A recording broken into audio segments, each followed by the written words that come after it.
welcome into 50 for 50, the top 50 attractions in the history of the Walt Disney World Resort. I'm your host, Brian Perry. We're about to span 5 decades and 4 amazing theme parks to determine what the greatest ride of all time is built here on Disney World property. Classics like the Great Movie Ride against new attractions like Rise of the Resistance. 50 for 50 starts right now. Please stand clear of the doors. Por favor, manténganse alejado de las cuentas.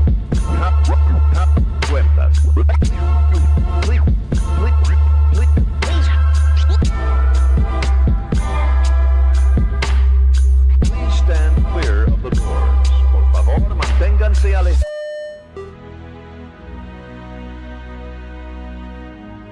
Introducing the most adventurous Walt Disney World theme park ever. Disney's Animal Kingdom. The imagination of Disney gone wild. When designing Disney World's newest theme park, Imagineers created renderings dating back to the early 90s that showcased what would eventually become the 4th park icon at the Walt Disney World Resort, the Tree of Life. Standing at over 140 feet tall, the artificial tree features over 8,000 branches, 325 animal carvings, and one 428-seat theater. It's Tough to Be a Bug is a 9-minute 4D attraction based on 1998's A Bug's Life. How it came to be, however, was quite the story, and it was detailed in the book Dream It, Do It, My Half-Century Creating Disney's Magic Kingdoms by the late, great Marty Sklar. With less than a year to opening, Disney decided that they wanted to insert an attraction into the Tree of Life rather than having it simply stand as the park's icon. Spaceship Earth does it, why not 1998's newest park? The issue was that Imagineers, including the now retired Joe Rohde, struggled to conceptualize an attraction that would actually take place inside a tree. Here's an excerpt from the book detailing a meeting with then CEO Michael Eisner. Not satisfied with the latest concept, Michael left the meeting, only to duck back in moments later with a question. Do bugs live in trees, he asked? We bit our tongues to keep from laughing at the question, but Eisner was serious.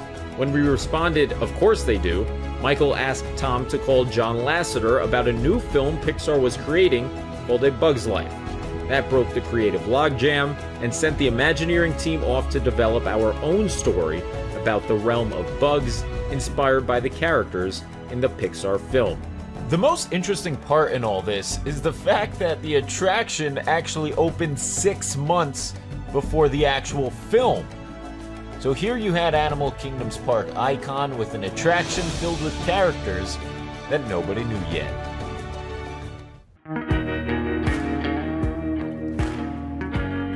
Howdy folks, if you're just joining us, welcome aboard the Walt Disney World Railroad. Providing a grand circle tour of the world's most popular theme park, the Walt Disney World Railroad's narrow gauge track has been taking guests around its 1.5-mile loop for now 5 decades. As a noted train enthusiast, Walt Disney built his very first railroad right in his backyard, the Carrollwood Pacific Railroad, a 1/8 scale train that encircled his property. Pretty cool. Delighted with his miniature backyard railroad, Walt decided to share his love of trains with the entire world, tagging legendary Imagineer Roger Broggie with overseeing the creation of the Santa Fe and Disneyland Railroad. Disneyland opened in 1955 with a train station immediately greeting guests. Fast forward 16 years to the opening of the Florida Project's Magic Kingdom, and Walt's love for trains became a permanent fixture down in Orlando. Walt Disney World's trains consist of 4 meticulously restored steam engines, all built between 1916 and 1928. That means the powerful engines that pull guests around the park are actually older than Mickey Mouse himself. If you want to learn more about the trains, Disney has offered the Magic Behind Our Steam Trains tour, which gives guests exclusive backstage access to the Roundhouse outside of the park. If you're simply curious about Disney's railroad legacy, check out Carrollwood.com, the official website of the Carrollwood Society, which is run by Roger Broggie's family.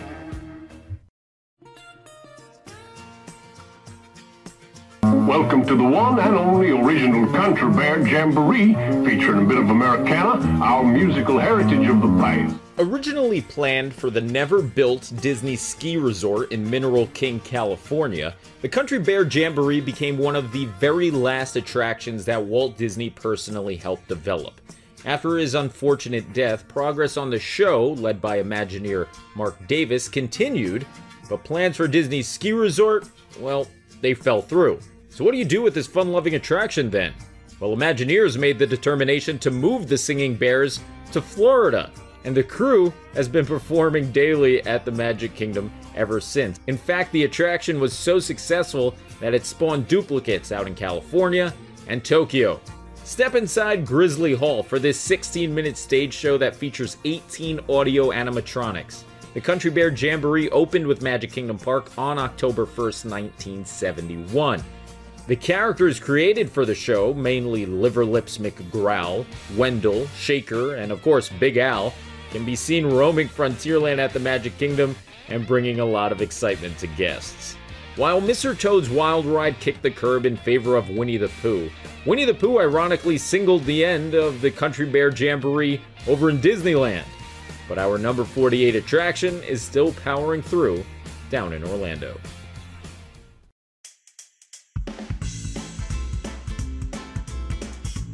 Just like 2 out of the first 3 on this list, we're gonna have to go back to opening day at Disney World for our number 47 attraction.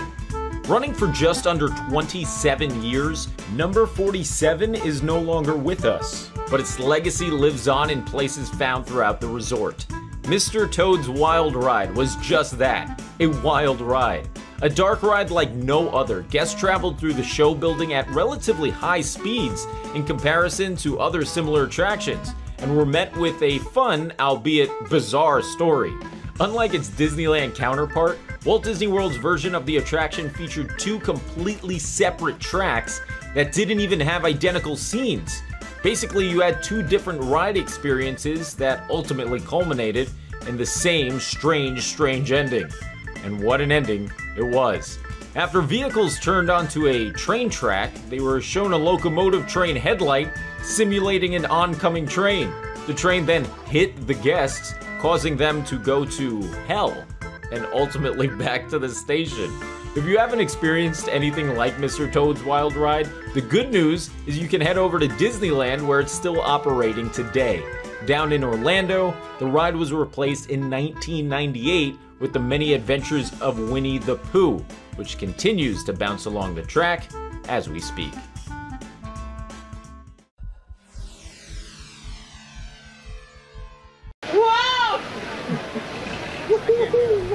To finish off episode 1, we head over to Epcot for an attraction that left us 27 years ago, only to return for a brief stint from 2010 to 2015.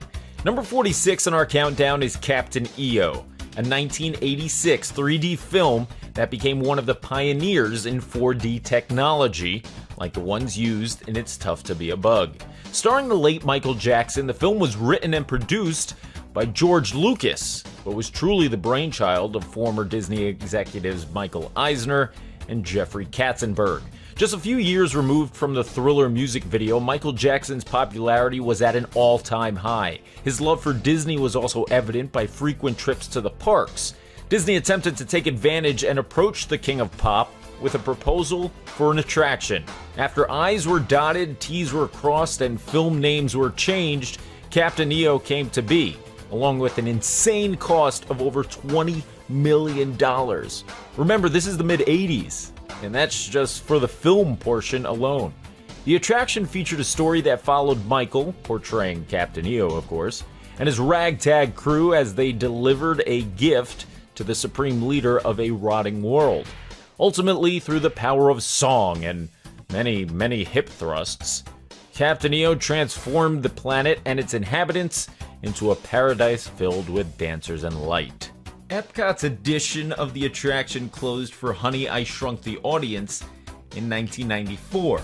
It returned following Jackson's unexpected passing in 2009, but once again was told to in 2015.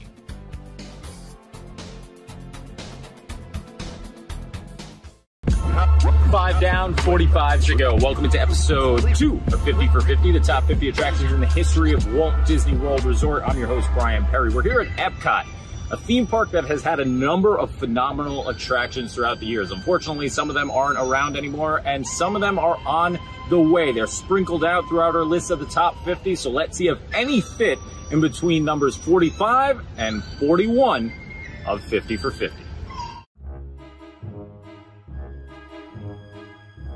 And don't underestimate the importance of body language. Ha!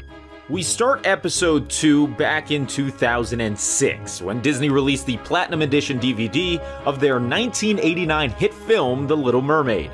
Included in the bonus features was a virtual ride of an attraction that didn't exist, but was in the not-so-early planning stages. The ride that came just over 5 years later proved to be a fan favorite, but the comparison of the original concept seen on the DVD and what came to be with Under the Sea, Journey of the Little Mermaid, is both fascinating and maybe even a little disappointing to some.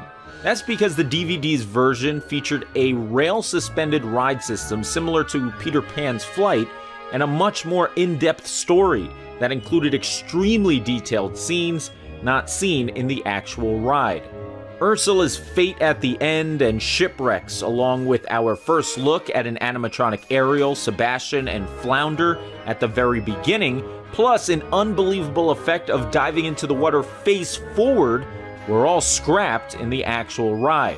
Despite not necessarily reaching its full potential, the attraction that came to be still proved to be one of Disney's best dark rides to date. In 2009, Disney made the still controversial move to demolish Mickey's Toontown Fair in order to expand Fantasyland and build Storybook Circus.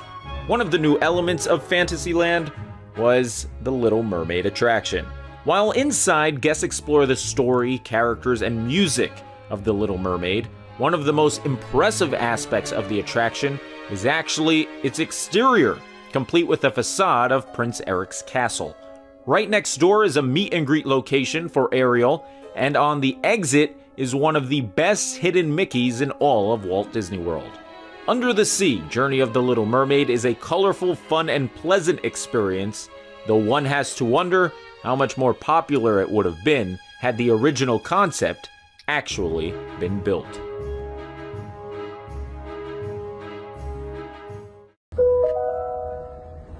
Welcome aboard the Disney Skyliner at Disney's Riviera Resort. Long before the Skyliner began taking guests from Hollywood studios to Epcot, Magic Kingdom got in on the fun with an aerial gondola of their own.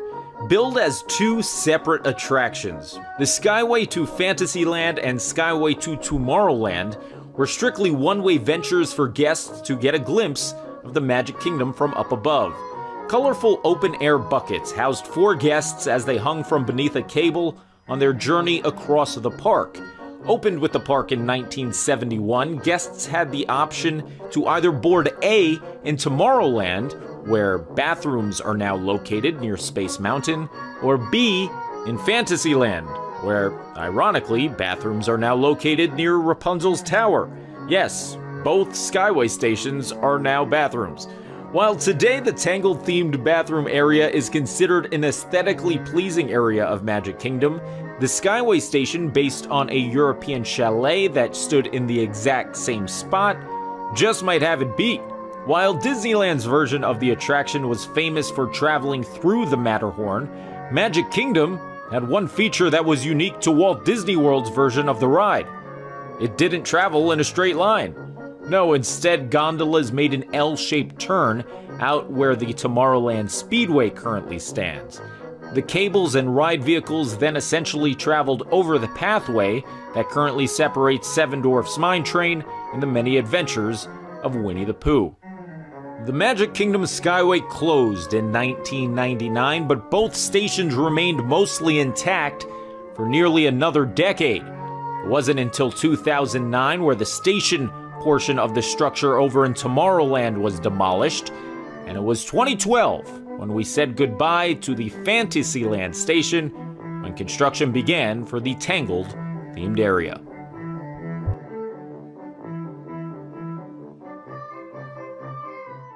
At At Mickey's PhilharMagic, you will be immersed in the fun and fantasy of some of your favorite Disney stories, where you can see, hear, smell, and feel the adventure of Peter Pan, Aladdin, The Little Mermaid, and many more. Becoming a fan favorite for not only providing an entertaining 12-minute 4D experience, but also as a place to escape the sweltering Florida sun, Mickey's PhilharMagic opened in 2003 as part of the Castle Courtyard in Magic Kingdom's Fantasyland. Featuring Donald Duck traveling through different popular songs and scenes, the attraction has been operating for now 18 years, but how it came to be dates back to what stood in its place on opening day, 1971. The Mickey Mouse Revue, an original attraction partially designed by Walt Disney himself, operated with 86 animatronics and featured a story that incorporated Mickey and an orchestra playing songs from different Disney hit films. Sounds familiar, huh? The Revue closed down in 1980. Magic Journeys, an old Epcot attraction that got booted for Captain EO in the mid-80s, and the puppeteer-heavy Legend of the Lion King. Everything the light touches is our kingdom.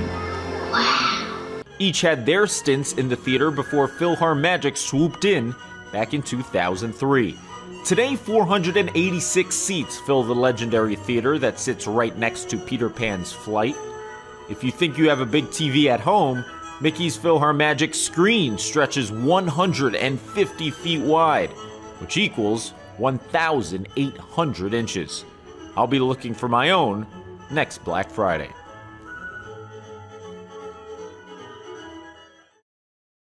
Yeah, you got a friend in me. This is my favorite song. With the building of Galaxy's Edge and the media coverage it commanded, it's easy to forget the anticipation following the announcement of a different Hollywood Studios expansion back in 2015.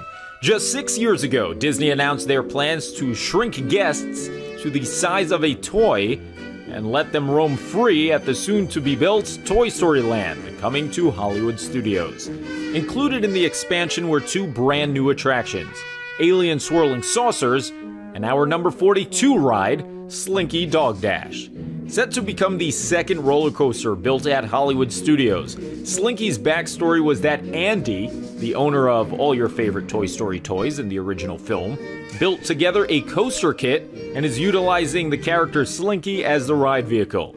The ride only reaches a height of 50 feet and a speed of 40 miles per hour, but includes 2 separate launches and is one of Walt Disney World's prettiest attractions once the sun goes down.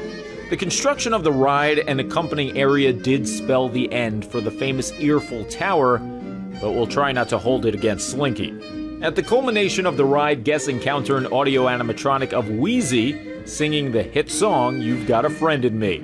The opening of Slinky and Toy Story Land proved to be a turning point in Hollywood Studios, as prior to the expansion's debut, the park became known for its lack of attractions. Since opening Toy Story Land, Studios has now created 3 other attractions, not including Slinky, within the last 2 years that have cracked our list of the top 50 rides in Walt Disney World history. What are they and where do they fall? Well, that'll be revealed in the not-so-distant future.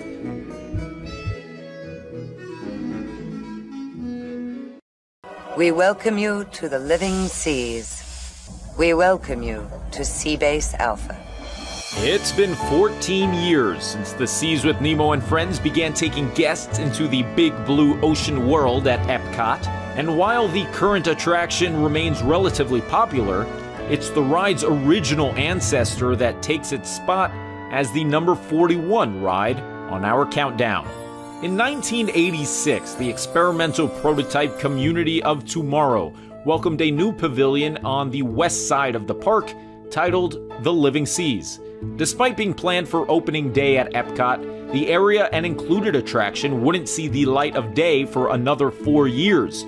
At its opening, the pavilion housed the largest saltwater tank in the world, holding 5.7 million gallons of H2O. For its main attraction, guests would venture through 2 pre-shows, one of which was a film that showcased the formation of the oceans. Next up was riding a hydrolator, an elevator that brought guests to the sea floor. The Hydrolator was actually a fake elevator, complete with a shaking floor and rising walls that simulated descent.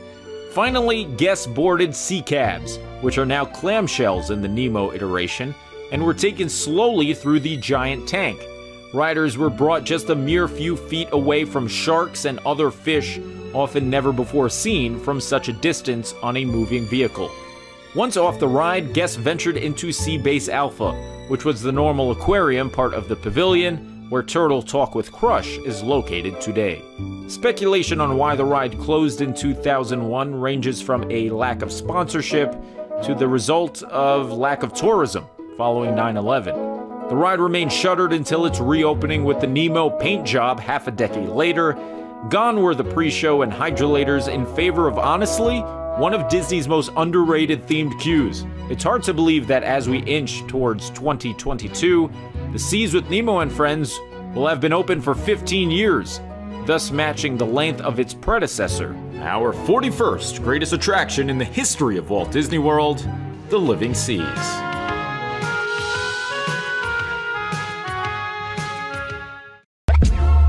Welcome into episode 3 of 50 for 50, the top 50 greatest attractions in the history of Walt Disney World Resort. I'm your host, Brian Perry, here at Disney's Hollywood Studios. Ironically, the third theme park built here at the Walt Disney World Resort. But do any Hollywood Studios rides make it into our countdown between numbers 40 and 36? Well, it's time to find out now by starting with number 40. Let's listen to the land we all love. Nature's plan will shine upon. Listen to the land, listen to the land. I know for a lot of people, what gets their blood pumping at theme parks are high-speed roller coasters and out-of-this-world thrill rides. But for me, no. It's educational greenhouse tours via slow-moving boats. That's right, coming in at number 40 on our list of the greatest attractions in the history of Walt Disney World is the icon, the legend, the hopefully immortal Living with the Land at Epcot. Disney describes their dark ride as follows. Discover a cornucopia of fruit and veggies from around the world, some modified to jaw-dropping effects on this eye-opening tour that teaches you about the history and future of farming. Quite riveting, I know. Opened with the park in 1982, Living with the Land went by a different name, barely. Listen to the Land was essentially the same ride you know and love today, but featured a different initial scene. Today the ride starts with a thunderous rainforest. However, in Listen to the Land, instead of hearing thunder, guests heard a Listen to the Land theme song. It was written by the same writer who wrote this hit that we all love. America, spread your golden wings. And while the song from The American Adventure is certainly a hit, it doesn't quite compare to Listen to the Land, which honestly should have gone platinum. Take a listen. Just make believe you're a tiny little seed. A tiny little seed that's reaching up to meet your need. With the right amount of faith and the right amount of earth, you'll grow to see the sunshine on your day of birth. Let's listen to the land we all love. Nature's plan will shine upon. Listen to the land, listen to the land. Don't get me wrong, Living with the Land is phenomenal, but because of that song, I'm going to change the countdown and say that Listen to the Land is actually number 40.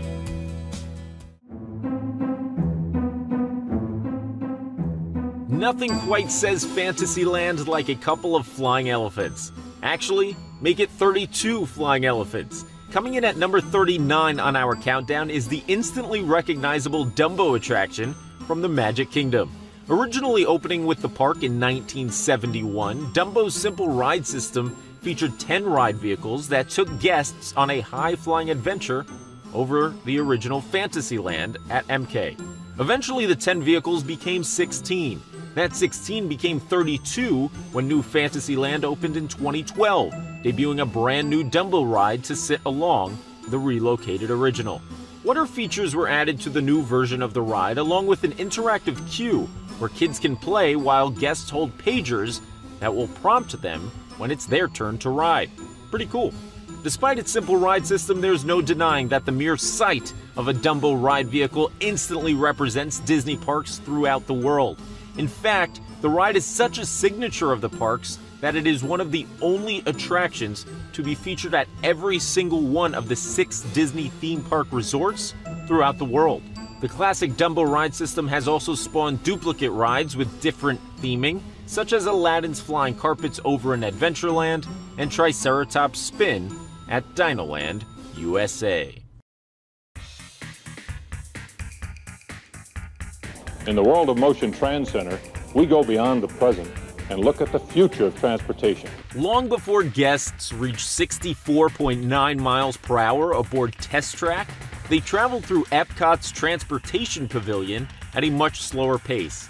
Like our number 40 attraction, World of Motion opened with the park on October 1st, 1982, and told the history of transportation. For those unfamiliar with the Long Gone ride, think about how Spaceship Earth describes the evolution of mankind and society, and now replace that with a whimsical look at the history and achievements in transportation. Everything from the invention of the wheel all the way to present-day 1996, and even a glimpse at the future, were part of the ride that stood for 14 years. A lot of money used to create World of Motion came from its sponsor, General Motors. GM had signed a 10-year sponsorship deal with Disney, partially in a move to compete with Ford, who ironically had sponsored another Disney Omnimover attraction at the 1964 World's Fair in New York City. The ride consisted of 30 scenes depicting the transportation timeline and included gags sprinkled throughout more than 100 animatronics. World of Motion represented such a vital part of the original plan for this city of Epcot. Walt Disney's passion for creating the transportation of the future via monorails and people movers was evident on all of his renderings for his Epcot Center City. Including a transportation pavilion with a top-notch ride was a necessity when the company made the call to build Epcot the park rather than Epcot the city. Sir, the possibility of successfully navigating an asteroid field is approximately 3,720 to 1. Never tell me the odds. In 2019, Star Wars Galaxy's Edge opened at both Walt Disney World and Disneyland. The company decided to open the highly anticipated area in a phased approach. Rather than waiting for the completion of the e-ticket level Rise of the Resistance, the new Star Wars land at Hollywood Studios would first open Oga's Cantina, quick service options, merchandise locations, and our number 37 ride on our countdown, Millennium Falcon, Smuggler's Run. For nearly any other theme park, Smuggler's Run would be considered an all-time classic. For Disney, however, it's heavily overshadowed by its bigger, more advanced, next-door neighbor, Rise of the Resistance. Smuggler's Run gives guests the ability to hop aboard the famous Millennium Falcon from the Star Wars franchise. Broken up into teams of 6, riders ultimately end up in the cockpit, flying the hunk of junk themselves. 2 guests are pilots, 2 guests are gunners, and 2 are engineers. The ride experience is heavily affected depending on which job you are assigned to. Pilots, for example, get to put the ship into hyperspace, which is an awesome sensation. However, gunners simply press a button over and over. Either way, the innovation and interactivity the ride possesses add to its unique charm. The Motion Simulator ride is made up of several simulators mounted on a turntable, hidden from guests, that rotates to expedite wait times. The attraction's queue includes a tremendous animatronic of the ride's main character, Hondo Ohnaka, and a recreation of the rest of the Millennium Falcon that Star Wars fans are sure to appreciate.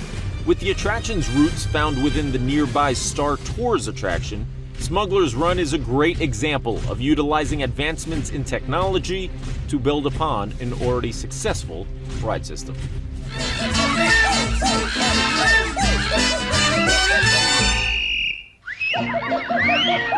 Ole!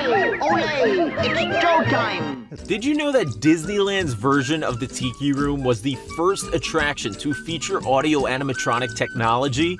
Let that sink in. Rides like Haunted Mansion and Pirates of the Caribbean don't exist without the technology found in the small little birds in the original Tiki Room. 8 years after opening over in Anaheim, the Tiki Room came to the Magic Kingdom on opening day in 1971. Originally titled Tropical Serenade, Magic Kingdom's bird-filled show beckoned guests to sing along with a lively menagerie of exotic birds, flowers, and tiki statues. Today, over 225 choreographed audio animatronics perform in Adventureland as guests sit in the small theater.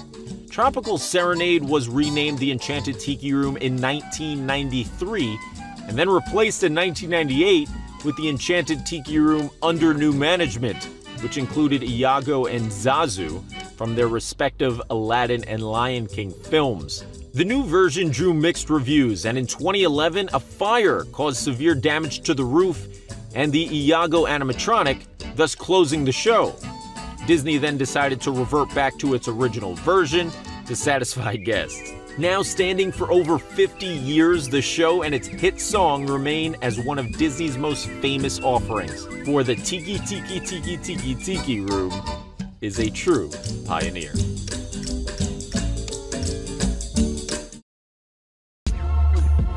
Welcome back to 50 for 50, the top 50 attractions in the history of Walt Disney World. I'm your host, Brian Perry. We've already counted down 15, but now we're getting down to the good stuff. Number 35 is coming up next on the top 50 attractions in Walt Disney World history. Didn't your parents ever warn you about strangers? Yes, they did. With the unparalleled success of 2013's Frozen, Disney knew it had to take advantage by installing as many Frozen elements into its parks as possible. First came the Frozen Summer Fun Processional at Hollywood Studios in summer 2014, and then came a more permanent offering, Frozen Ever After, at Epcot. On October 5th, 2014, Disney made the decision to close the fan-favorite Maelstrom boat ride in order to remove everything but the track. Replacing the Vikings and Trolls from the original attraction would be Anna, Elsa, Olaf, and the rest of the Frozen crew in a brand new attraction. This would mark the second time that Disney would be taking an Epcot ride from the 80s, shutting it down, and retheming it to incorporate Disney characters. The first was the next-door neighbor Mexico Pavilion, who in 2007 replaced the original Rio del Tiempo boat ride with the Grand Fiesta Tour starring the Three Caballeros. As mentioned before, excluding the first scene of the ride, Frozen Ever After utilizes the same track layout as Maelstrom, but brought with it new animatronics that feature projection face mapping, seen here. As expected, you get to see Elsa sing Let It Go from her North Mountain balcony before being sent backwards and encountering the big snowman Marshmallow. At its opening, the attraction featured wait times in excess of 5 hours, marking it as one of Disney's biggest ride debuts this millennium. 3, 2, 1.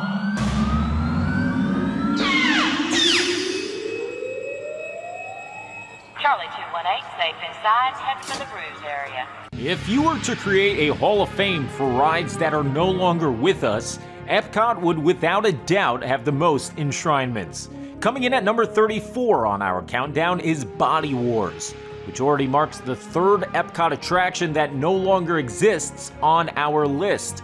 Body Wars was a simulator ride that shrunk guests and sent them inside the human body to aid in the removal of a splinter. Debuting within the brand new Wonders of Life Pavilion in 1989, the ride utilized the extremely advanced Atlas ride system, which was technology used in Star Tours over in Disneyland. At its opening, Body Wars stood as Epcot's only thrill ride and was so intense that the combination of quick movements alongside brand new CGI that portrayed the inside of our bodies caused record numbers of motion sickness reports. In fact, despite the funding and advanced system, Body Wars saw its wait time diminish to nearly a walk-on less than a year after opening. 2 months after Body Wars was introduced, Star Tours made its Walt Disney World debut at Hollywood Studios. This also proved to be another splinter in Body Wars, as the ride system was the same, but with the IP of Star Wars attached, Star Tours proved to be far more popular. Body Wars went into seasonal operation soon after the turn of the century. Mission Space, Test Track, and Soarin' all had joined the attraction in the thrill ride category since it had opened. Then in 2007, Body Wars closed for good. And in 2019, Disney announced that they planned on converting the building into the new Play Pavilion, which is set to become an interactive mini-city.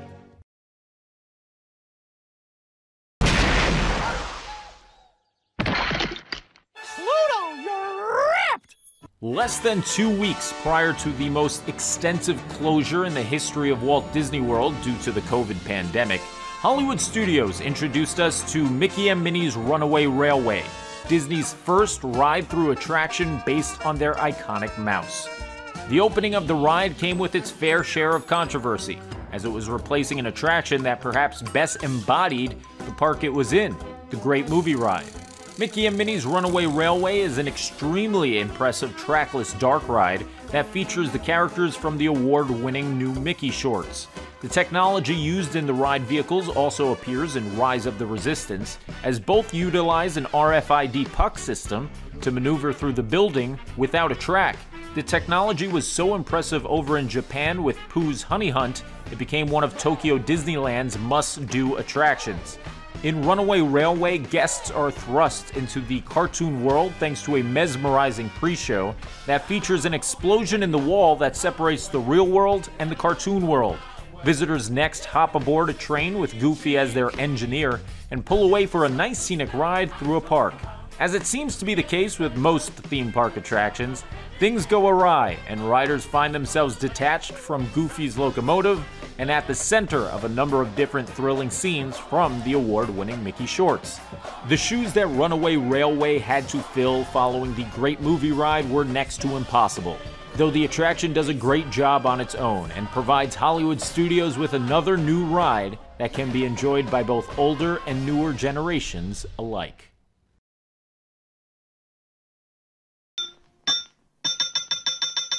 Hi-ho! Hi-ho! In 2009, Disney showcased their plans to expand the Magic Kingdom by introducing a Fantasyland overhaul. The crowning jewel of New Fantasyland came in 2014 when the final part of the park's expansion was complete. Seven Dwarfs Mine Train opened to extensive wait times and a positive reception, introducing a first-of-its-kind roller coaster that featured swinging vehicles that responded to the momentum created by the track. Built as a family-oriented roller coaster, Mine Train may not have the thrills of Space Mountain, but provides plenty of twists, turns, dips, and drops to keep both kids and adults smiling. Halfway through the attraction, the ride pulls into a mine where you can spot the Seven Dwarfs hard at work, surrounded by shimmering diamonds. While it may be hard to imagine a new Fantasyland without its signature attraction, the original plans for the park's expansion actually didn't feature the popular roller coaster. Instead stood cottages for Princesses Snow White and Aurora that would feature meet and greets similar to Enchanted Tales with Belle. A planned Pixie Hollow area featuring the fairies from the Tinkerbell franchise was also scrapped. In the end, Seven Dwarfs Mine Train came in and today provides a picturesque, fun embodiment of the 1937 film that helped shape the Disney company that we know today. Prepare yourselves. Welcome aboard! For the newest thrill attraction from the imaginations of Disney and George Lucas. Star Tours. Originally opening in 1987 at Disneyland, the story of how Star Tours came to be is a lengthy one that ended up creating one of the most famous theme park attractions of all time. The ride opened in Anaheim just a year after the George Lucas-produced Captain EO had opened in Orlando at Epcot. The attraction utilized the same technology found in our number 34 ride, Body Wars, and opened its Walt Disney World edition in December of 1989. And the process in making the film that would be showcased within the attraction's vehicles became a mountainous task within itself. Remember, this is the 80s, so CGI is very much still in its infancy, and George Lucas would use the same style of filming he used for the films to create the content for Star Tours. That filming incorporated elaborate model sets with jib cameras, though unlike in the films, this time the shot would have to look like one continuous one rather than being pieced together. Once the ride opened, it was instantly a hit, drawing huge crowds on both coasts. The elaborate queue made riders feel as if they were in an intergalactic airport, and after the lovable animatronic Captain Rex made a few mistakes during your simulated flight, guests found themselves weaving through comets and escaping the Empire before returning home. The thrill ride lived for 21 years before being updated in 2010 with new HD and 3D features to go along with an updated story. Star Tours The Adventures Continue, which is the new name, has made occasional updates to its ride film over the last decade and remains a popular attraction at Hollywood Studios. The success the ride achieved helped pave the way for rides like Indiana Jones and the new Star Wars rides at Galaxy's Edge.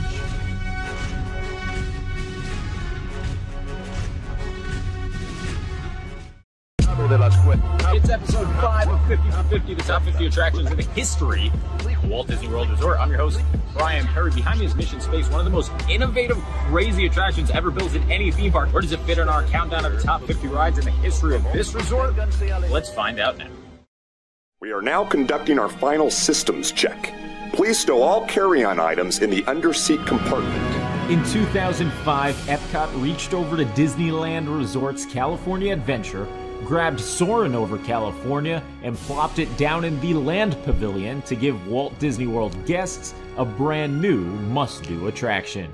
First conceptualized as Ultra Flight, Soarin' over California's first-of-its-kind ride system allowed guests to board an attraction all on one level, before being raised into 3 different levels during their hang gliding simulation. Scenes for the original ride were shot at 48 frames per second, twice the conventional amount for a feature-length film.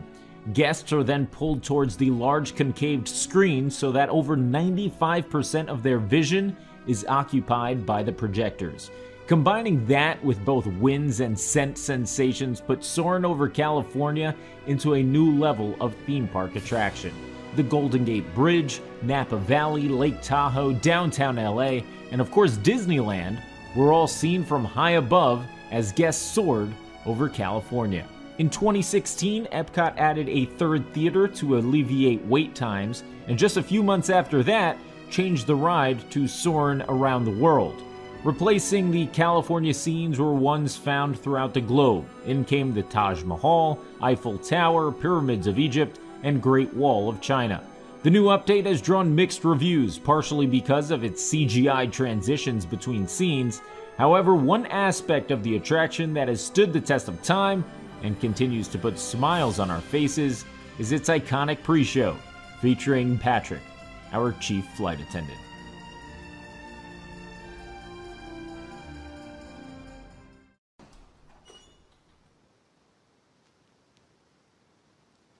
This is so cool. I can't believe I'm getting my own private tour of the Hall of Presidents. In the summer of 1993, 5 Disney Imagineers found themselves in one of the most secure locations in the world. No, I'm not talking about the Magic Kingdom magical tunnels underneath Main Street, but instead the White House. Then President Bill Clinton was recording his lines for the Hall of Presidents, creating a significant update to the attraction that would give the then current president an actual speaking role. 22 years prior to President Clinton's voiceover session, the Hall of Presidents opened with the debut of the Magic Kingdom in 1971. Exclusive to Walt Disney World, the show was actually conceived in the 1950s by Walt Disney himself. Enter the 1964 World's Fair in New York. While mock-ups were made for the original idea, corporations like Coca-Cola and Hallmark still found the costs to be too high. After some time, the resolution was to create Disney's first human audio animatronic in Mr. Lincoln. When New York public official and head of the World's Fair Robert Moses first laid eyes on the Lincoln animatronic in 1962, which was 2 years before the fair would even open, he was blown away. So much so that he even said he wouldn't open the fair without Mr. Lincoln. The state of Illinois agreed to sponsor the new attraction, which stemmed from the idea of the Hall of Presidents. Walt Disney would pass away just a year after the World's Fair closed. 5 years later, Imagineers would bring the Hall of Presidents idea back with the building of the Magic Kingdom's original Liberty Square area. What better place to tell the story of America than Liberty Square? the Hall of Presidents was inserted, and to this day, every 4 or 8 years, gets an update with the new Commander-in-Chief. We love America. And I know you do too. Wow. Thanks, Abe. Oh my God, did you just call me babe? What? No, Abe. Oh, right. Duh.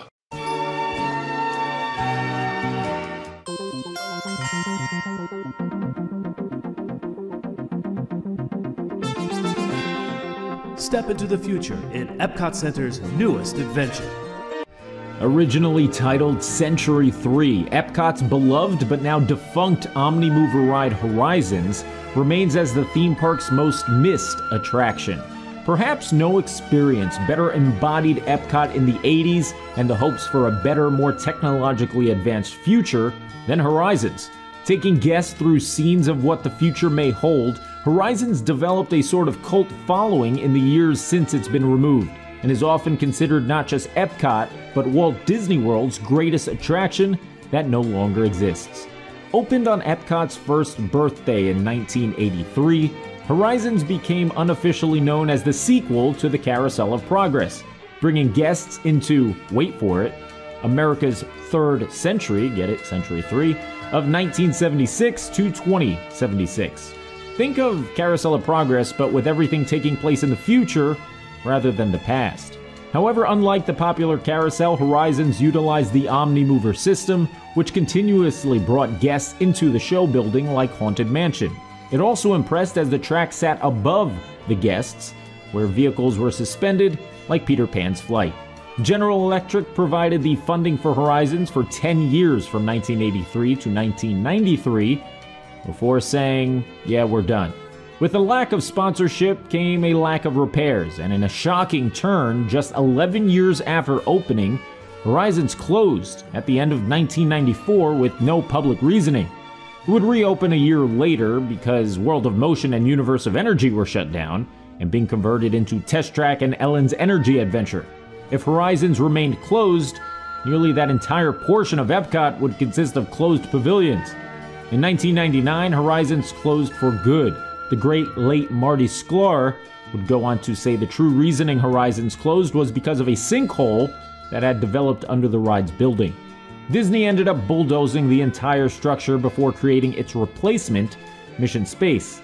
Each and every day since Mission Space slid into Horizons' spot, Disney fans around the world debate on if it's a worthy replacement to such a legendary ride.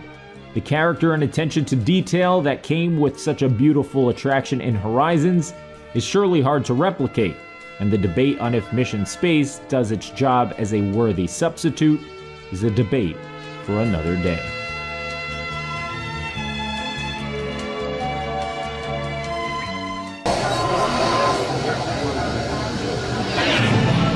Welcome to the International Space Training Center.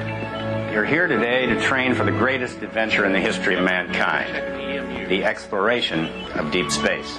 No ride on this list will be more divisive than Mission Space, either loved or loathed by anyone who boards the attraction. Mission Space has been drawing passionate reviews since it first took its place on Horizons' grave in 2003. Teaming up with NASA, Disney set out to create an attraction that would resemble true astronaut training. This meant we weren't going to get an ordinary motion simulator ride like Star Tours or Body Wars. No, instead, Disney utilized a centrifuge system that would place guests within small enclosed compartments and then spin them at mind-numbing speeds to provide G-force sensations.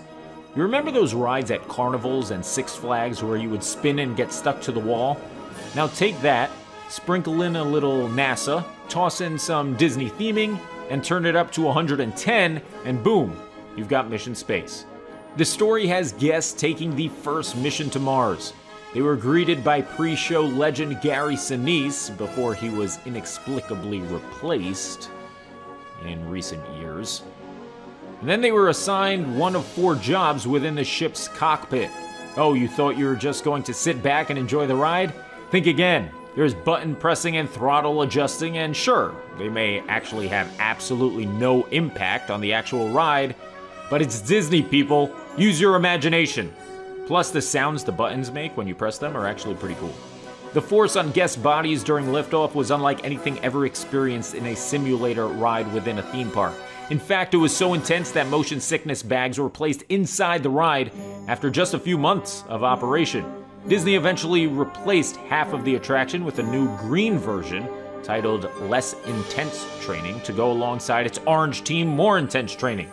The green watered-down version of the ride did not feature a spinning centrifuge, and instead just tilted and swayed for a much more easygoing attraction.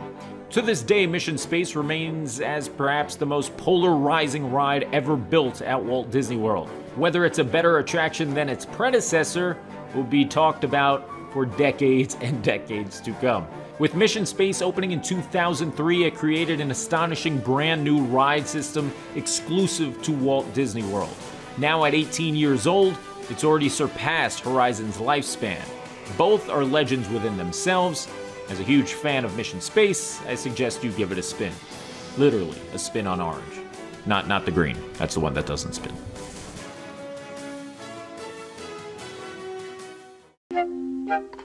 East meets West. It's a small world. It's a world of laughter, a world of tears, a world of a song that gets stuck in your ears. It's a Small World has been powering through the speaker system at Disneyland's Fantasyland since 1966. 5 years later, it would open with the Magic Kingdom down in Orlando in 1971. Though the history of the ride brings us back out to Queens and just a hop, skip, and jump away from where the New York Mets currently play and the US Open tennis tournament is annually held.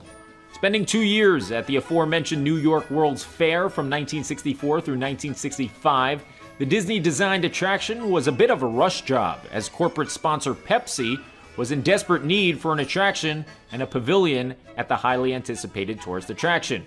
Given only 11 months to conceptualize, create, and build the pavilion, Disney got to work and ended up with a boat ride titled Children of the World. The attraction's soundtrack featured animatronic children singing their respective national anthems all at once. It's fair to say that it wasn't pleasant to the ears, as the animatronics were essentially singing over each other, and Walt instructed songwriters Robert and Richard Sherman to create one song that could simply be translated from line to line. Fast forward to the ride's opening, and after 2 years in New York, 10 million 60 and 95-cent tickets had been sold in just 2 half-year seasons. Perhaps the most remarkable revelation that came with It's a Small World was its high rider per hour capacity. Disney took note of this, scrapped the walk-through Pirates of the Caribbean attraction in Disneyland, and converted it to a boat ride. All thanks to the New York World's Fair and It's a Small World. The rest is history. It's a Small World's unforgettable tune and innovative ride design ranks it as the number 26 attraction on our countdown.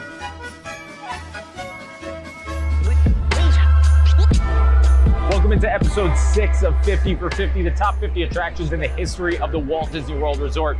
I'm your host, Brian Perry. I'm standing across from a ride that became one of the most despised attractions at Disney over the last decade. It was Stitch's Great Escape. But before that existed something so terrifying that Disney had to pull the plug. It sits somewhere between 25 and 21 on our countdown, so let's find out what it is. Ladies and gentlemen, the moment you've all been waiting for. The backside of water.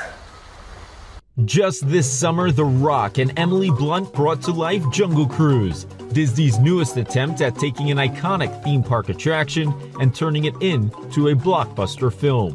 While a lot of attention went to the movie's theatrical release, the attraction itself in both Disneyland and Walt Disney World went through a number of changes here in 2021 to remove outdated cultural depictions. Another Magic Kingdom original, The Jungle Cruise opened in 1971. Originally intended to feature live animals, Walt Disney and the Imagineers decided to utilize animatronics as they were viewed as a safer and more structured aspect of the potential attraction. The Jungle Cruise is led by a skipper, who provides live humorous commentary while fake steering the boat down a river. One of the main differences between Walt Disney World's version of the ride and Disneyland's iteration is the tunnel found in the Florida attraction. Towards the end of the ride, the boats enter a Cambodian temple, where they encounter more mesmerizing wild animals. Now standing in Orlando for over 50 years, the Jungle Cruise remains a hit for families visiting the Magic Kingdom. From the backside of water to the tour boat taken over by monkeys, the attraction provides plenty of laughs and brought theme park theming to a new level when it opened all those decades ago. Howdy, partners! Climb aboard! Carnivores versus pork bellies? You're on, old school! Despite this countdown being inspired by Walt Disney World's 50th anniversary, to talk about our number 24 attraction, we have to travel out to the Golden Coast and Disneyland for their 50th anniversary in 2005. Imagineers had been working on the creation of Radiator Springs Racers. The team agreed that an interactive ride like Buzz Lightyear's Astro Blasters, which had just opened in Disneyland, could be utilized in California Adventure as well. To create this new ride, the team ventured back east and drew inspiration from the legend itself, the now gone, but not forgotten, Disney Quest. Inside Disney Quest sat Pirates of the Caribbean, Battle for Buccaneer Gold, where guests shot toy cannons at an interactive screen, simulating a ship battle at sea. This became the launching point for what would eventually turn into Toy Story Mania. Today, guests venture through a building wearing 3D glasses before taking part in a number of Midway games and competing with fellow riders to score points. All of your favorite Toy Story characters make appearances as first-of-its-kind ride vehicles rotate fully and engage in different interactive screens. Toy Story Mania would finally open in Hollywood Studios in 2008 and also in California Adventure just a few months later. The ride quickly became Hollywood's busiest attraction, surpassing Rock and Roller Coaster and Tower of Terror. In 2016, a third track was added because of the ride's popularity, and in 2018, the attraction's entrance flipped to the other side of the building to fit seamlessly with the brand new Toy Story Land.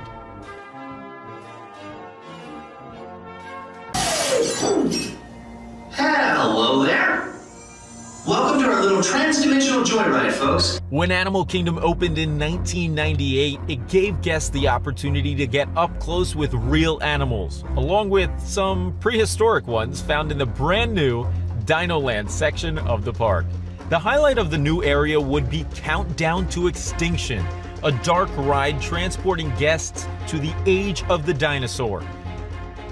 Utilizing the same ride system and track of Disneyland's popular Indiana Jones attraction, Countdown drew rave reviews as Disney tried to capitalize on the dinosaur craze brought on by Jurassic Park in the early 90s. Less than 2 years after Countdown to Extinction opened, Disney released the film Dinosaur, which cost a small fortune as it blended real-life cinematography with the company's most ambitious attempt at CGI. In a move to promote both the film and bring more families to the park, Countdown to Extinction was rebranded as Dinosaur, and a few cosmetic changes were made both in and out of the building. Unfortunately, to cater to the families who saw the movie, Disney toned down the intensity of both the ride vehicles and onboard audio. One specific moment that was significantly changed was the intense stomping of the Carnotaurus as it chased your Time Rover before the attraction's finale. You can get a glimpse of how intense the vehicles used to be during the attraction's famous safety spiel, where Seeker, your guide and heck of a paleontologist, talks about seatbelts. Yeah, the ride doesn't do that anymore. Rumors have circulated in recent years that the attraction could be meeting its demise soon and be re-themed to Indiana Jones, like its sister attractions in Disneyland and Tokyo Disney Sea. Personally, I'd be disappointed with the decision, as Dinosaur is unique to Walt Disney World and still operates as one of the resort's best attractions. Come on, everybody. Here we go! Up to Neverland! Still setting the pace for wait times on the west side of Fantasyland, Peter Pan's Flight has remained as one of Magic Kingdom's classic attractions, but don't you dare call it an opening day ride for the Magic Kingdom. No, instead, Peter Pan's Flight opened on October 3rd, 1971, 2 days after the debut of the rest of the park. Building upon the already successful version of the ride in Disneyland, Magic Kingdom's version opened 16 years later with improvements such as bigger ships and the inclusion of a Peter Pan in the actual story. Guests fly high above London in their own pirate ships as they venture through different scenes from the hit film of 1953. A battle between Peter and Captain Hook highlights the ride's culmination before guests return to the ground to explore the rest of Fantasyland. In 2015, Magic Kingdom updated the ride's queue with new projections and a look at Wendy's room from the film. Peter Pan's Flight remains a must-do attraction for older guests who yearn for the days in which Disney parks mainly consisted of slow-moving dark rides. With technological updates implemented in recent years, the attraction also caters to newcomers who want to take a whimsical journey centered around one of Disney's most popular franchises.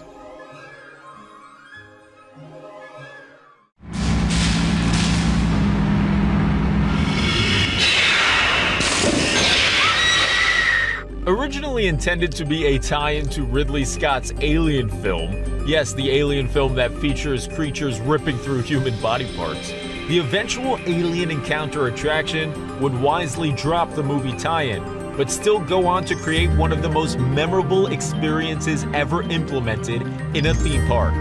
There are those who believe that the government is hiding the remains of an alien spacecraft that mysteriously crashed to Earth. With more and more scientific evidence of alien encounters and UFO sightings, the idea of creatures from another planet might not be as far-fetched as we once thought. Back in the late 80s and early 90s, then Disney CEO Michael Eisner felt Disney lacked attractions for their teenage/young adult audience, and so he once again tasked George Lucas to help in the creation of this new terrifying offering in Tomorrowland. In 1994, Extraterrestrial Alien Encounter would open to absolutely astonishing reviews that claimed the attraction was simply the most horrifying thing ever encountered.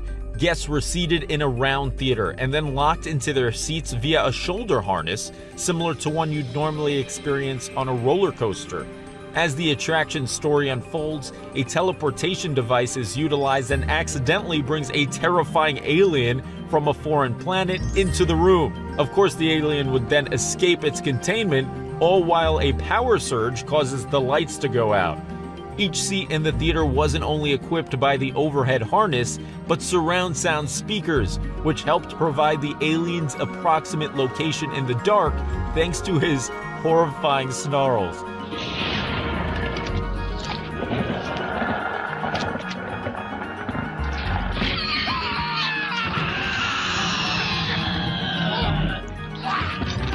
Throughout the terrifying experience, the alien would go on to, get this, eat employees in the room and then spit up their blood on the Disney guests. Not only that, but the alien would then crawl behind each chair and drool saliva onto the guests via the same mist effects.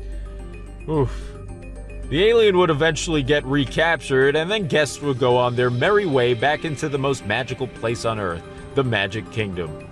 Extraterrestrial Alien Encounter proved to be perhaps Disney's most bizarre, out-of-place experience ever built in Orlando. It continued to haunt people until 2003 when it was shut down. Ironically, despite its negative reviews for being too scary, its replacement, Stitch's Great Escape, became despised and notorious for its own negative reviews. In 2018, Stitch's Great Escape closed, and now the Round Theater, which once saw people getting chewed up and spit out, sits vacant in the Magic Kingdom's Tomorrowland. What comes next remains to be seen.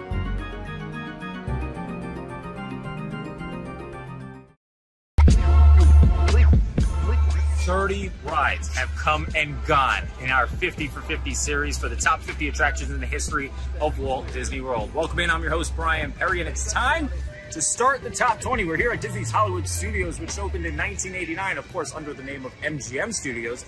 And it had a pretty awesome attraction that's no longer here. You're probably thinking about it.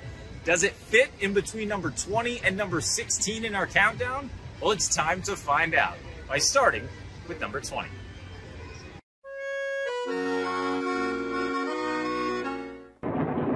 We'll be fighting at close quarters with the most tenacious of all sea beasts.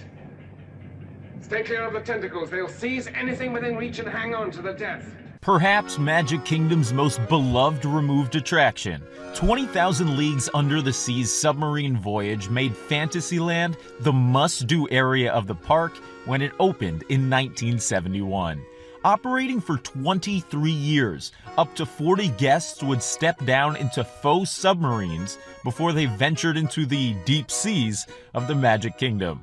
The meticulously crafted ride vehicles would take passengers under the waters of Fantasyland by combining a slight dip in elevation with the diving effect seen through the submarine's portholes. Bubble machines were installed throughout the attraction to make it seem like riders were dropping much further down than they actually were. Unlike Disneyland's submarine ride that opened in 1959, Orlando's version took after the 1954 Disney film 20,000 Leagues Under the Sea and featured scenes that could be spotted in the film as well. The original submarine voyage that opened on the West Coast once featured live mermaids, along with spectacular underwater animatronics that made the ride so popular. After Disney World closed its ride in 1994, only 3 of the Nautilus ride vehicles were kept. 2 were sent to Castaway Cay, Disney's private island, and a third remains in storage at Walt Disney World. It makes special appearances at events such as Disney Marathons. The ride's location was replaced with Ariel's Grotto for 10 years, then that was replaced with Pooh's Playful Spot, and finally that was replaced by Seven Dwarfs Mine Train.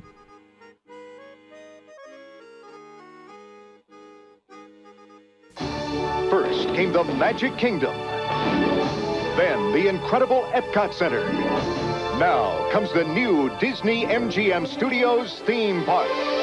Back when MGM Studios opened in 1989, it operated as a fully functional movie studio. Hit animated films such as Pocahontas and Brother Bear were created in the back of the old park, and to add to the park's charm, Disney included a backlot tour, where guests traveled through different studio sets and backstage areas to learn about how movies were made. Passengers ventured through costuming buildings, where they got an up-close view of some of the magic that occurred behind the scenes. Walt Disney's personal plane, the famous Eiffel Tower, and the beloved streets of America, where the Osborne Christmas lights lit up every holiday season, were also featured. Catastrophe Canyon was one of the attraction's highlights, as guests came within just a few feet from an exploding 18-wheeler and a giant flood. The attraction also had a tremendous pre-show, featuring explosions and special effects replicating those that were seen in the movie Pearl Harbor. Perhaps overshadowed by the great movie ride, the backlot tour encompassed what Hollywood Studios once was to a T. The ride closed in 2014, as now the area in which the trams traveled consists of both Galaxy's Edge and Toy Story Land.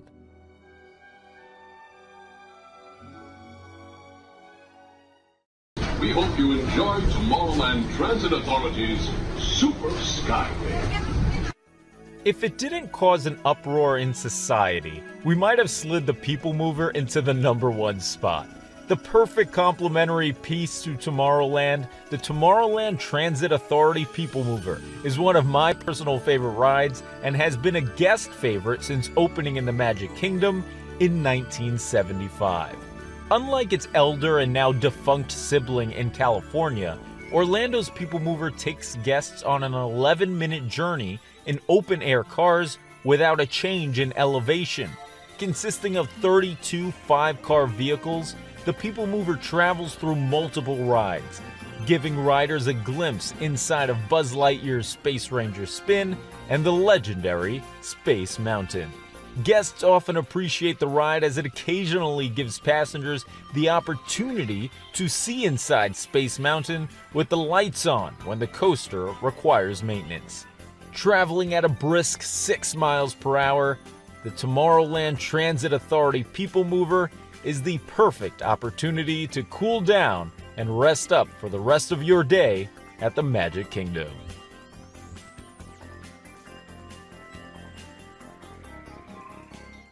Please stand clear of the doors. Por favor, manténganse alejado de las puertas. A staple since the resort opened in 1971, the Walt Disney World monorail system consists of 12 trains, 6 stations, and over 14 miles of concrete track. Traveling at speeds of 40 miles per hour, the monorail has become one of the signature symbols of the Walt Disney World Resort. Complete with its white trains and famous color trims, the image of the Walt Disney World monorail has become synonymous with its home since it first began running over 50 years ago. An Epcot extension was added when the park opened in 1982, and the new track is the only portion of the Florida attraction that travels over one of the resort's theme parks. The current fleet of trains has been in use since 1989, but received updates last decade that now allow the trains to run via a new automated system. Legendary Imagineer Bob Gurr talked to Inside the Magic a few years back about one of the monorail's most famous features, its trip through the contemporary resort. Take a listen. The structural engineers that designed the Contemporary Hotel thought that if a monorail went through there, it would be like an elevated train, you know, steel rails, and it would shake the building. We said, no, it's not going to bother the building one bit. So since I was the seismology expert in Disney at that time, we had a seismograph, a little portable one. So we bolted it down to the track, and then, even as you know, the monorail goes through the Contemporary Hotel at 5 miles per hour. Well, on that day, since all the employees were able to go home for Labor Day, I was able to drive the monorail through the Contemporary Hotel to test the shake of the monorail on the hotel at 43 miles per hour. Now, it's a very small opening that you go through. I swear, the first time I went through, that opening was going to close down smaller than I was going through this thing. Train went right through the station. The recording of the seismograph never recorded a thing, no vibration whatsoever, and they said, do it 2 more times. I was just thrilled to death. The only time this is ever going to happen, do 2 more laps around the park, come ripping through from the south side, go right through the Contemporary Hotel, 43 miles an hour with only about 5 people present. I wish somebody would have recorded that, because I got that in my head as the wildest thing I ever got away with, driving monorails at Walt Disney World.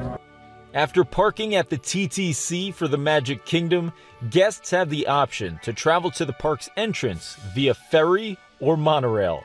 It's safe to say which one we prefer. After all, it's hard to pass up the highway in the sky.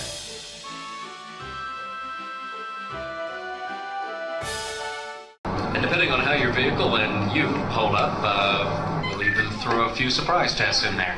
Surprise test? Yeah. Pick one.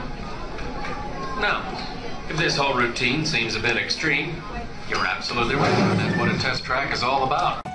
A complete overhaul in 2012 left Disney World guests debating whether the old or new Test Track was the superior attraction. One thing that isn't up for debate is the fact that no matter which one you prefer, Test Track stands as a remarkable thrill ride that shifted the way people viewed Epcot attractions.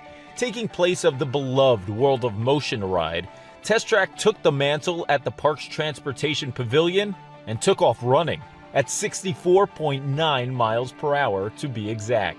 Since its opening in 1998, the ride has stood as Walt Disney World's fastest, taking riders on an exhilarating journey both in and out of the show building. Essentially operating as a full-sized slot car, Test Track opened in '98, putting guests in the position of test car dummies. Cars travel through different scenarios, testing the limits of a vehicle.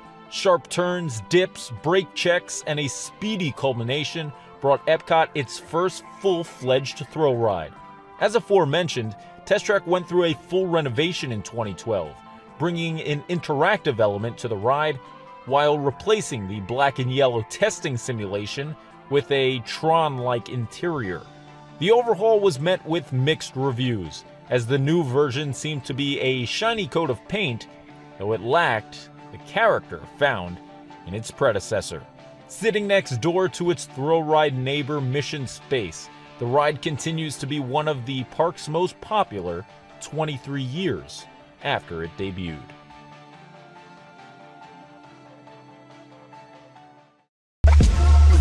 We're getting down to the very end. Welcome into episode 8 of 50 for 50, Inside the Magic's coverage of the top 50 attractions in the history of Walt Disney World.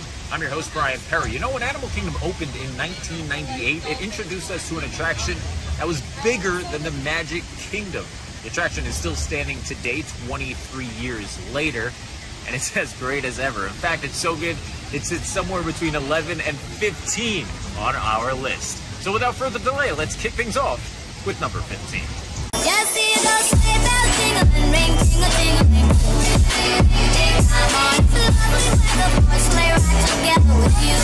Little Rock, Arkansas, 1968. The founding of the Arkansas Research Medical Testing Center. What does this have to do with one of Walt Disney World's greatest attractions of all time? Well, the testing center would prove to be extremely successful for its founders, Jennings and Mitzi Osborne. The success allowed the family to purchase multiple estates that would eventually house a Christmas display consisting of over 3 million lights.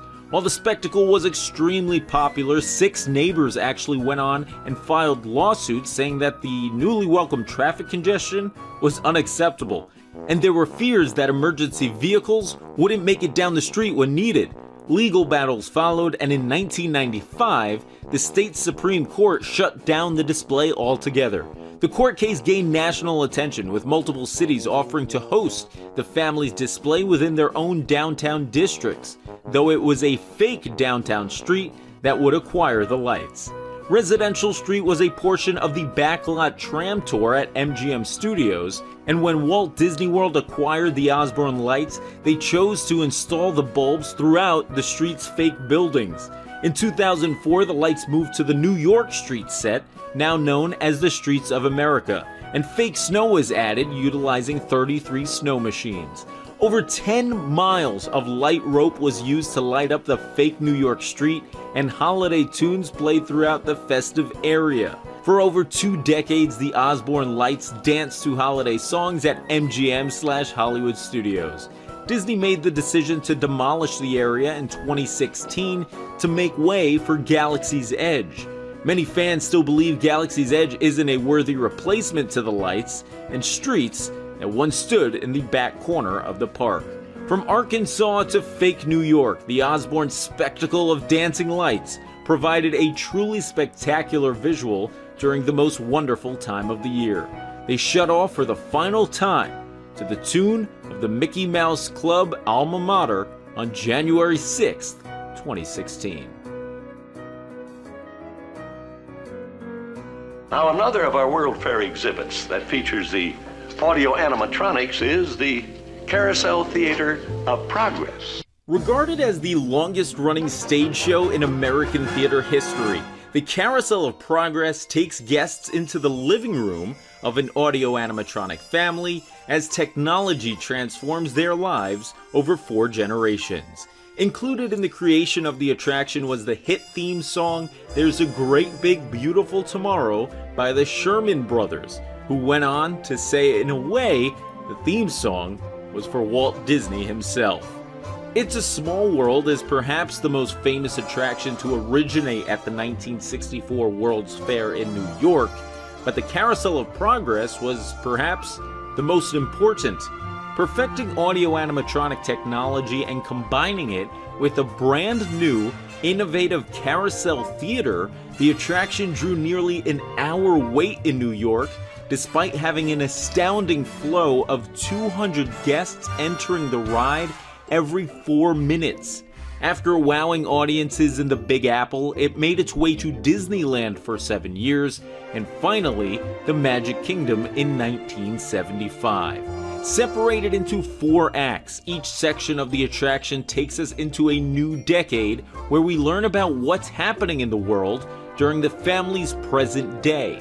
Act 1 takes place at the turn of the century and celebrates Valentine's Day with the show's narrator, the Father John, talking about current events in the early 1900s.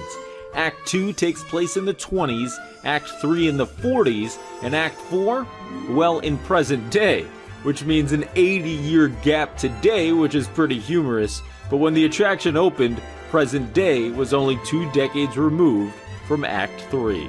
With Uncle Orville in the bath, Grandma playing video games on Christmas, and Rover wagging his tail, the Carousel of Progress is truly a legendary part of Disney park history, and an attraction that had more involvement from Walt Disney than perhaps any other.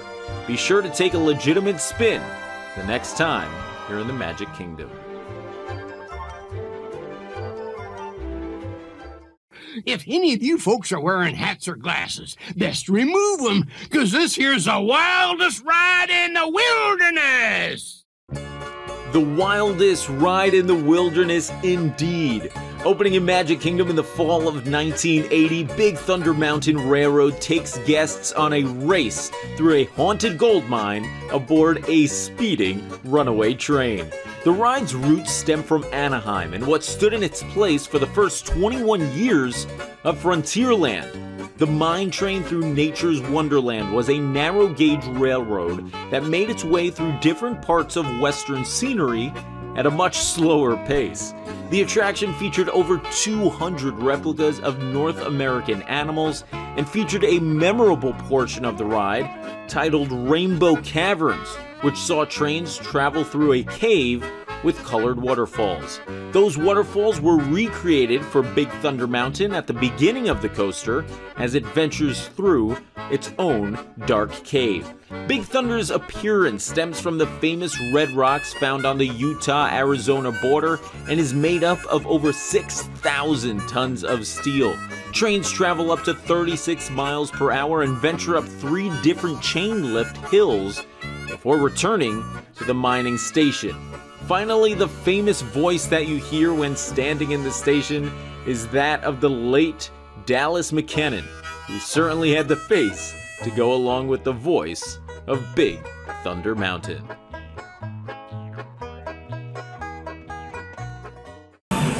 Karibuni! I am Warden Wilson Mutua, and I am happy to welcome you to Harambe Wildlife Reserve. Gunshots, a high-speed chase, and criminals on the run. All part of the legendary Kilimanjaro Safaris. That's right, the original version of Animal Kingdom's beloved attraction that opened in 1998 was quite a different ride from the one we know today, but we'll get to that in a little bit. Spanning 110 acres of picturesque open plains, shady forest landscapes, and rocky wetlands, Kilimanjaro Safaris stands as the largest Disney attraction in the entire world. An 18-minute expedition takes guests on an exciting journey through Harambe Wildlife Reserve, which houses 34 species including lions, hippos, giraffes, and elephants. The safaris opened with Animal Kingdom in '98 as the signature attraction for Walt Disney World's 4th theme park. Though, as aforementioned, that original ride wasn't quite as gentle as the one we know today. The ride originally included a scripted portion where the safari truck that guests rode in, call sign Symbol 1, would be contacted by a habitat warden and told to hunt down poachers that had captured a mother elephant and her child, Big Red and Little Red. Timberman, there are poachers in the area. Can you help us cut them off?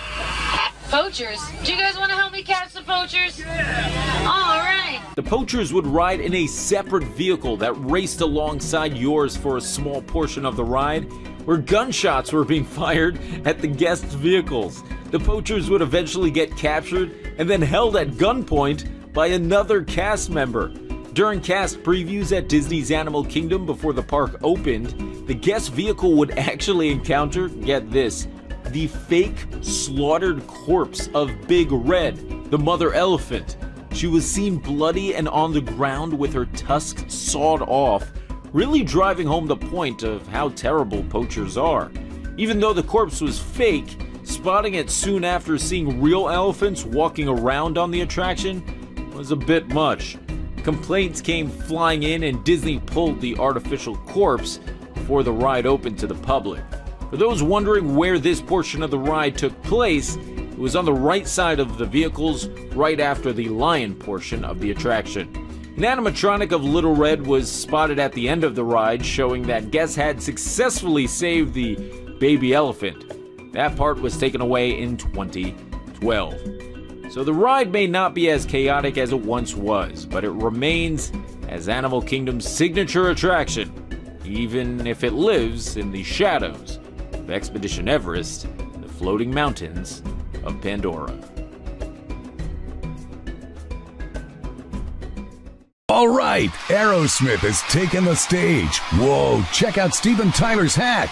Okay, LA, crank it up, because we're getting ready to rock on this exclusive live broadcast. For MGM Studios' 10th anniversary, Rock and Roller Coaster would roll into Hollywood and take guests on a high-speed limousine roller coaster ride to an Aerosmith concert at the Forum in LA. Speaking of Aerosmith, the band wasn't Disney's original first choice for the attraction. The legendary Rolling Stones had been selected, but the company quickly gawked at their asking price. Instead, as a cheaper alternative, they looked toward Touchstone Pictures, which was owned by Disney, and their 1998 film Armageddon. The hit song I Don't Want to Miss a Thing was performed by Aerosmith for the movie. The band quickly came to an agreement to be featured on the ride. All of the band's members are featured in the coaster's pre-show, where they so kindly provide us with backstage passes for their show. We can't? No! Come on, you know how we feel about our fans. Yeah, that's right. Well, guys, what do you expect me to do? Send them all with you? Yeah. Hey, I like that too. Wait a minute. I love that idea.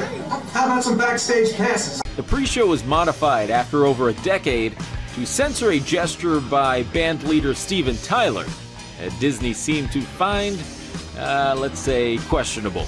Once riders enter their super stretch limos, they speed through iconic Hollywood landmarks, maneuver past traffic jams, and swoop into 2 rollover loops and 1 giant corkscrew. Traveling from 0 to nearly 60 miles per hour in just 2 seconds, the coaster has been a fan favorite for over 20 years. Over 120 speakers are found in each coaster train, and each individual limo plays a different Aerosmith soundtrack. Another version of the ride opened in Paris, but recently closed to be rethemed to an Iron Man roller coaster. Rumors have circulated for a while on if Disney plans on retheming the Orlando version. Nothing has been discussed publicly, but changing this famous Walt Disney World attraction would certainly create a fair bit of controversy. For Rock and Roller Coaster truly rocks.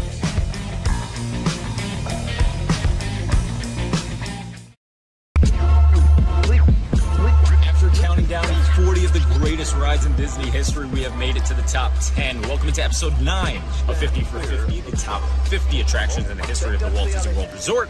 I'm your host, Brian Perry. We're here at Epcot, where one of the most recognizable rides of all time exists. A lot of people refer to it as, the giant golf ball, but in reality, Spaceship Earth has been a fan favorite since it opened in 1982. It kicks off our top 10 of 50 for 50. Welcome to the future. Or should I say, your future. Outside of Cinderella Castle at the Magic Kingdom, the geodesic sphere, or giant golf ball, sitting at the entrance of Epcot represents Walt Disney World as one of the resort's most recognizable icons. However, unlike Cinderella Castle, which sits just a few miles north, the sphere houses an attraction that has stood the test of time, or, well, explained humanity's evolution over time with Spaceship Earth.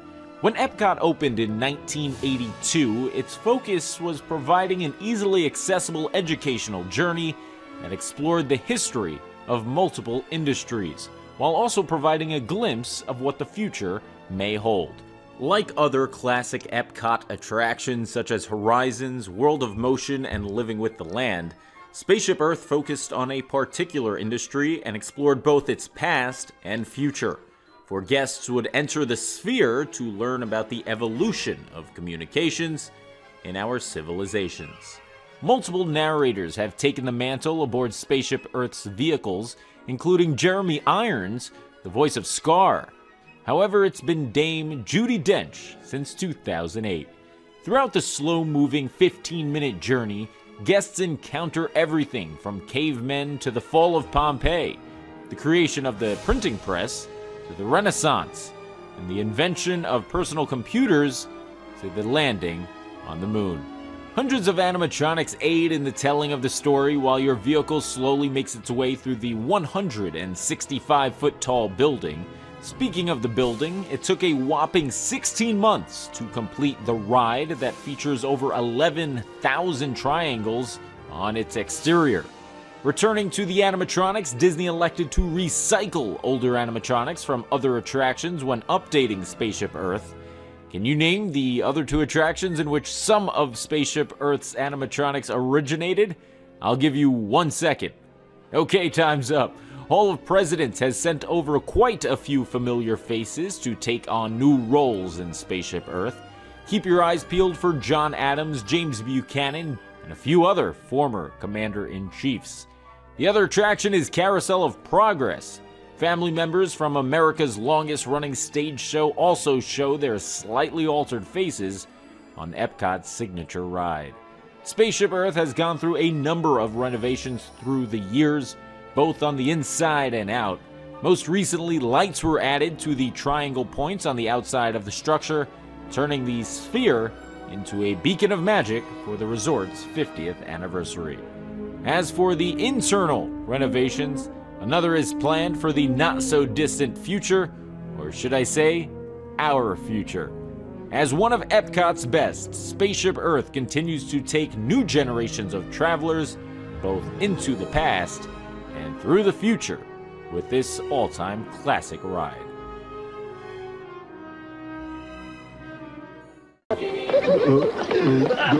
We're here. We're ready to ride Splash Mountain. But no. I was told that we could be the first to ride Splash Mountain, and we're ready to go. Well, it's not open yet.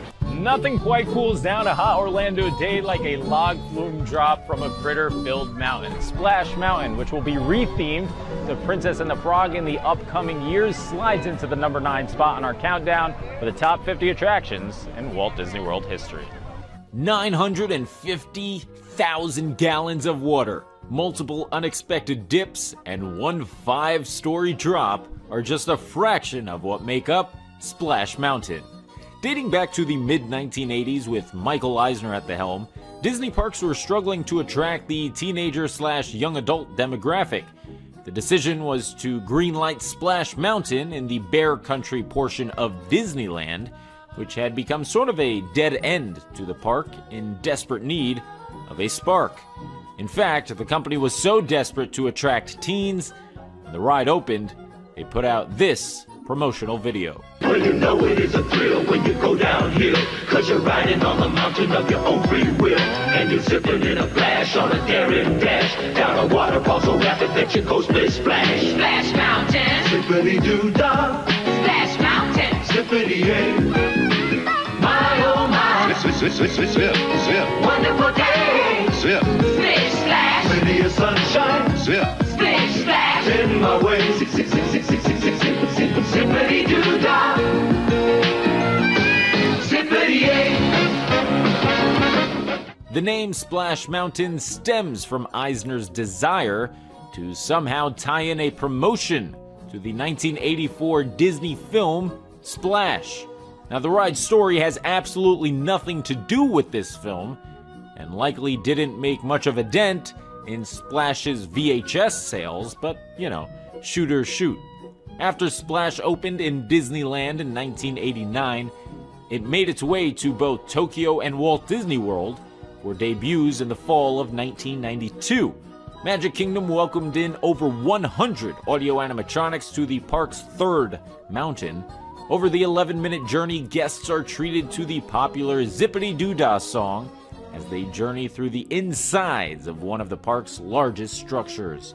Both Zippity-Doo-Dah and the ride's characters, including Brer Bear, Brer Rabbit, and Brer Fox, all stem from the controversial 1946 Song of the South film. The film landed actor James Baskett an honorary Academy Award in 1948 for his portrayal in the movie of Uncle Remus. In the summer of 2020, Disney announced that Splash Mountain would be rethemed to 2009's Princess and the Frog, starring Princess Tiana and Prince Naveen.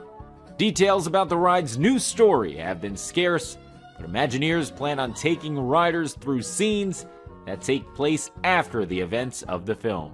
The ride's track will likely stay the same. As for the animatronics, you can likely say goodbye to Brer Fox, Brer Rabbit, and Brer Bear, but the other fan favorites, such as the nameless turtle on his back, will likely stick around as we venture through the bayou.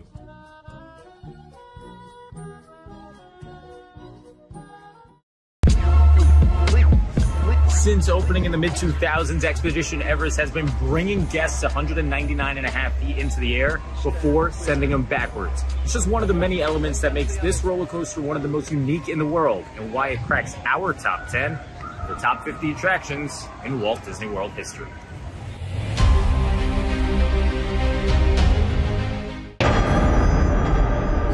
In the shadows of Mount Everest, a train awaits. But be warned, those attempting to reach the summit must face him.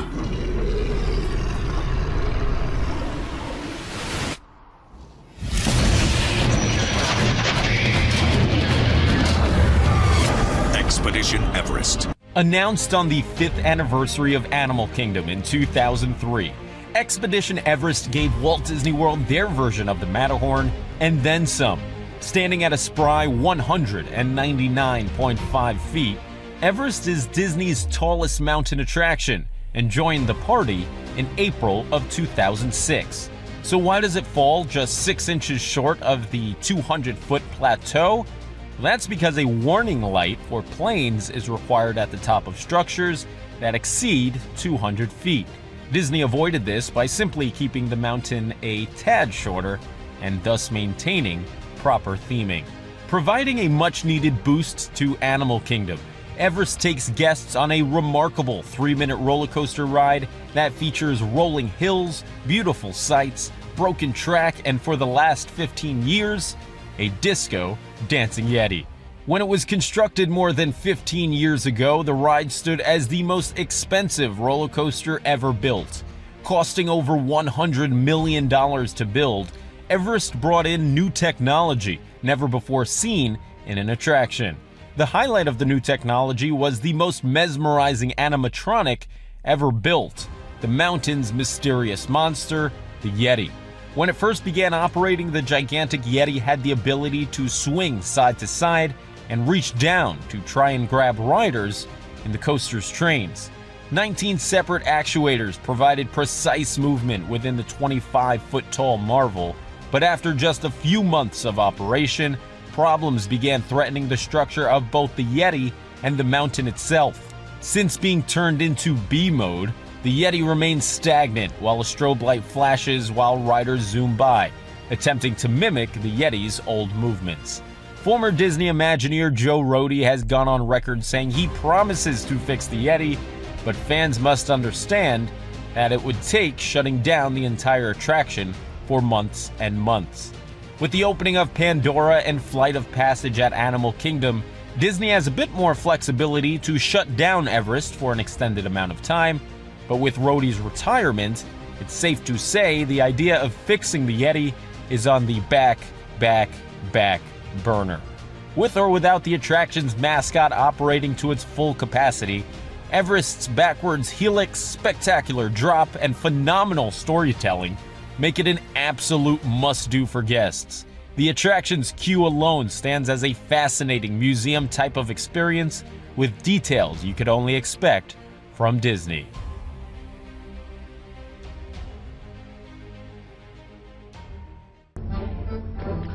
Hello, boys and girls, or whatever. My name is Captain Jack Sparrow.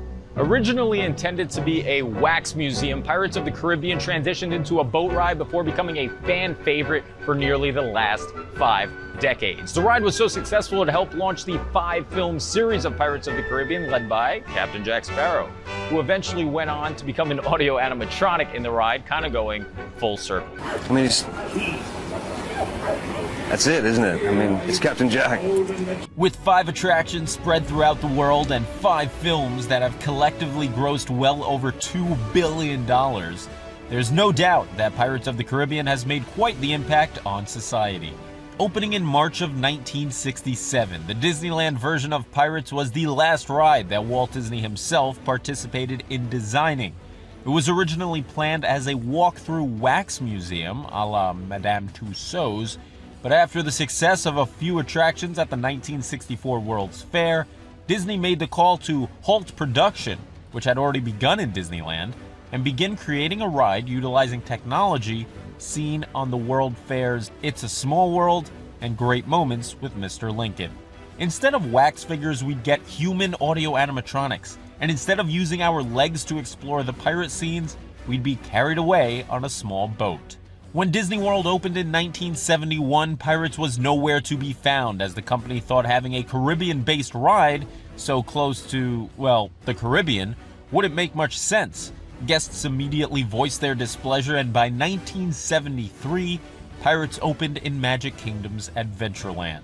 While Magic Kingdom's version of the ride is the shortest of the 5 Pirates worldwide, it continues to draw well over 1 million guests per year, and has grown in popularity due to the film franchise that launched 18 years ago.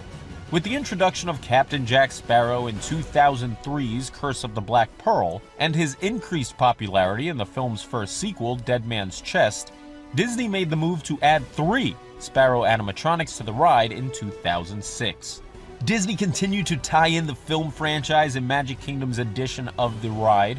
Projections of Davy Jones and Blackbeard appeared on a misty waterfall. Hector Barbossa was added to the ship battle scene, and my personal favorite, mermaids, appeared for a few short years to coincide with the release of the 4th film, 2011's On Stranger Tides. Fun fact about On Stranger Tides, to this day it remains the most expensive movie ever made, costing over $375 million to create. In Magic Kingdom's version of the attraction, guests enter the ride's queue and occasionally are met by Captain Jack Sparrow himself, randomly spotted in the queue's jail cell.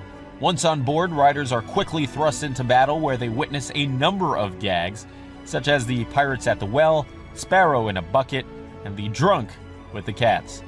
The famous We Wants the Redhead auction scene was replaced in 2018. In came a brand new animatronic of a character named Red, and gone were lines such as "Shift your cargo, dearie, show 'em your larboard side." Shift your cargo, dearie, show 'em your larboard side. Pirates continues to delight guests year after year and remains one of the most popular attractions of all time, 48 years after its opening.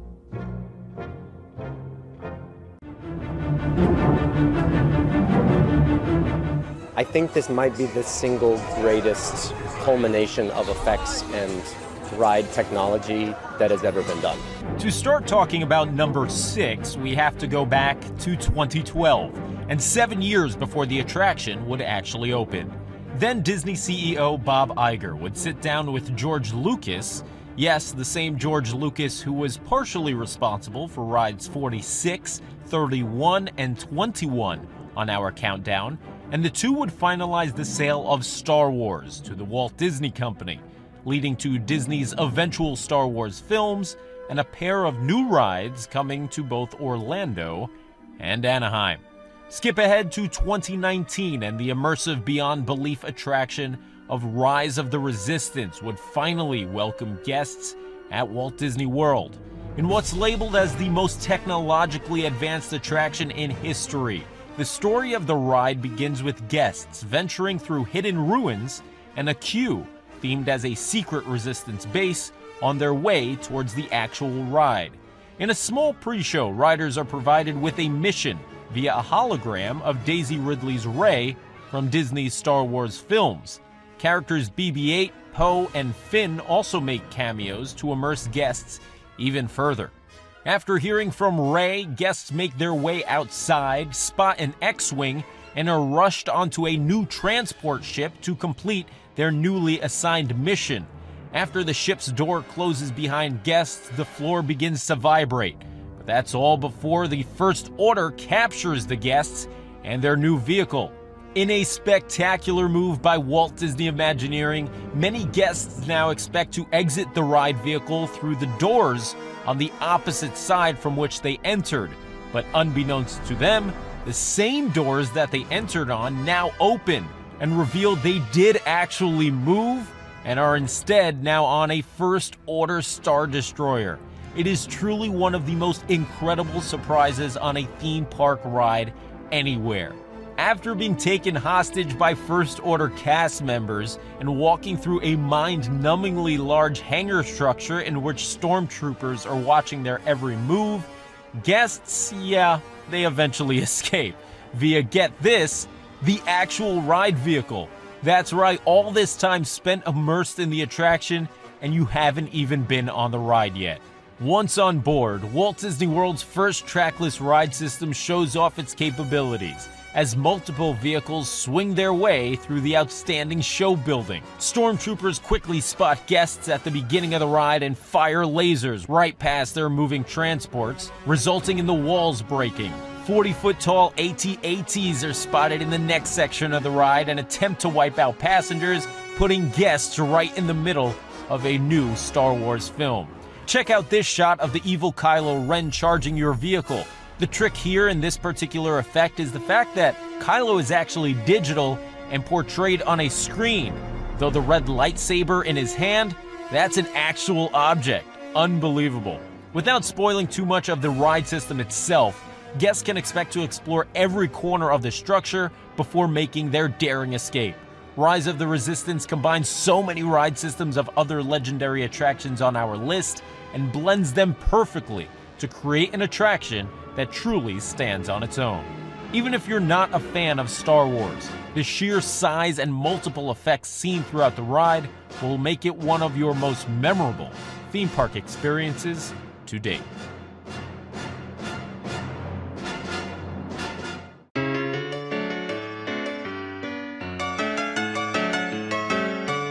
Wait a minute. You ain't heard nothing yet. Our number 5 attraction actually doesn't exist anymore, but that doesn't take away the impact it still has on Walt Disney World. The Great Movie Ride was actually originally intended for Epcot, but the idea of it was so well received that it became the foundation of this place, Disney's Hollywood Studios. What's better than a theme park's greatest attraction? How about an attraction that created a theme park? Just after the opening of Epcot in 1982, Disney planned on creating a pavilion based on movies. Originally to be placed between the Land and the Journey into Imagination pavilions, the Great Movie Ride Pavilion was designed to look as a movie set backdrop. A small ticket booth would serve as the entrance to the structure, and inside, guests would find great moments at the movies, an attraction that planned on housing dozens of animatronics of characters from your favorite live-action films. A few years after Epcot opened, Disney CEO Michael Eisner believed that he could potentially take the planned movie pavilion and build an entire theme park around it rather than inserting it as a small portion of Epcot. On top of this desire, rumors were circulating that rival Universal Studios was planning on heading east to build a new studio and theme park in the Orlando area. Many believe that Eisner knew of these plans and quite quickly greenlit the movie theme park idea in order to beat Universal to the punch. Having an opening date that would precede Universal's would be crucial. A backlot tram tour would be featured along with the original Epcot attraction, the newly named Great Movie Ride. One potential issue that Disney dealt with when constructing the Great Movie Ride was the fact that their studio was just over 50 years old and didn't exactly feature a deep history when it came to Hollywood pictures. Instead, Eisner negotiated with MGM to utilize their assets in the new park and marquee ride. And thus, the name MGM Studios was born, and the Great Movie Ride had a newly found plethora of options to create from. A 95,000 square foot building would house nearly 2,000 feet of track as the ride opened with the park on May 1st, 1989. The outside of the attraction wowed guests as they entered the new park, as it was a replica of the famous Chinese theater found in LA. Led by a real cast member tour guide, passengers would board their large vehicles and head into films such as Singing in the Rain, Alien, and The Wizard of Oz. At one point in the ride, guest vehicles would be hijacked as the attraction made its way through a scene dedicated to either gangster films or one focused on westerns, depending on where you were seated. Eventually, the tour guide would make their triumphant return when the hijacker attempted to grab a large jewel from an Indiana Jones scene, turning the adversary into a skeleton. It was a really fun storyline featuring lively cast members in a ride surrounded by 59 audio animatronics. After traveling through Munchkin Land and seeing a stunning animatronic of the Wicked Witch of the West, the attraction would culminate with the vehicles stopping to watch a small montage of some of Hollywood's greatest clips before returning to the station. The Great Movie Ride sadly closed in August of 2017 to make room for Mickey and Minnie's Runaway Railway, and marked the end of the old MGM Studios as we once knew it. And Mark Davis is the master in charge of our House of Illusions, or what do we call it? A haunted mansion. Haunted mansion and supernatural. After over a decade of planning and construction, August 9th of 1969 would mark the date that the doors of Disneyland's Haunted Mansion would finally creak open. The path that led to the opening of one of the most famous rides in theme park history was as crooked as this path, seen on the first and original sketch of the attraction from 1951. Originally set to be on Main Street, plans for the Haunted Mansion within Disneyland disappeared and materialized throughout the 50s until construction actually began at the turn of the decade. Not unlike its neighbor in the newly constructed New Orleans Square, Pirates of the Caribbean, the Haunted Mansion was planned as a walkthrough attraction, and even advertised as such in 1961 booklets handed out to guests at Disneyland's park entrance. When it came to the actual ride's elements, Walt Disney tagged Mark Davis and Claude Coates, two focal individuals within the company, to design the majority of the mansion. The problem was that the two were split on the vibe they wanted guests to experience within the attraction. Claude yearned for the classic scary adventure, while Mark pushed for a more silly spectacle full of gags and laughs. In the end, the ride ended up satisfying both gentlemen, with the first half of the attraction providing the spooks, and the back half lightening the mood. It wasn't until after Walt Disney's death in 1966 in which Imagineers would alter the plans for the walkthrough aspect and convert it to an Omnimover system, introducing us to the Doom Buggy. Meanwhile, duplicates of much of the ride's interior were created for the upcoming Magic Kingdom in Florida. And so, unlike Disneyland, who operated for 14 years without a Haunted Mansion, Walt Disney World opened its gates with one firmly placed in the Orlando exclusive area of Liberty Square. To fit with the theming of the area, Magic Kingdom's exterior resembled a Gothic home sitting on the river's edge. In 2011, Disney made updates to Orlando's queue, incorporating new interactive elements that dive into the attraction's deep story. Graveyards sit outside of both versions of the ride, And in Orlando's, a familiar face can be spotted, paying tribute to another ride found on our list. Once inside, guests enter the infamous stretching room before boarding the attraction, though in Anaheim's, the stretching room was built out of a necessity, for it worked as an elevator that brought guests beneath the surface in order to walk underneath Disneyland's train tracks and into the actual show building. In Orlando, the room simply stretches upwards. Once on board your Doom Buggy, elements of what make the Haunted Mansion so iconic immediately begin to be showcased. Creepy busts track your every move as you meander through the ride. Lightning strikes reveal there's more to the paintings on the walls. And of course, the floating head of Madame Leota hosts a seance before you head for the ride's finale. Speaking of the finale, perhaps the most lasting image for riders is the very end, in which a hitchhiking ghost hops aboard your Doom Buggy to follow you home. As the vehicles traveled past one-way mirrors, well-lit animatronics on the other side of the glass would line up with the vehicle to create the illusion that they too were in your Doom Buggy. The effect was updated in Orlando with animated hitchhikers in 2011. Since opening with the park in 1971, Magic Kingdom's Haunted Mansion truly exemplifies what it means to be a perfect dark ride that continues to make guests hurry back year after year.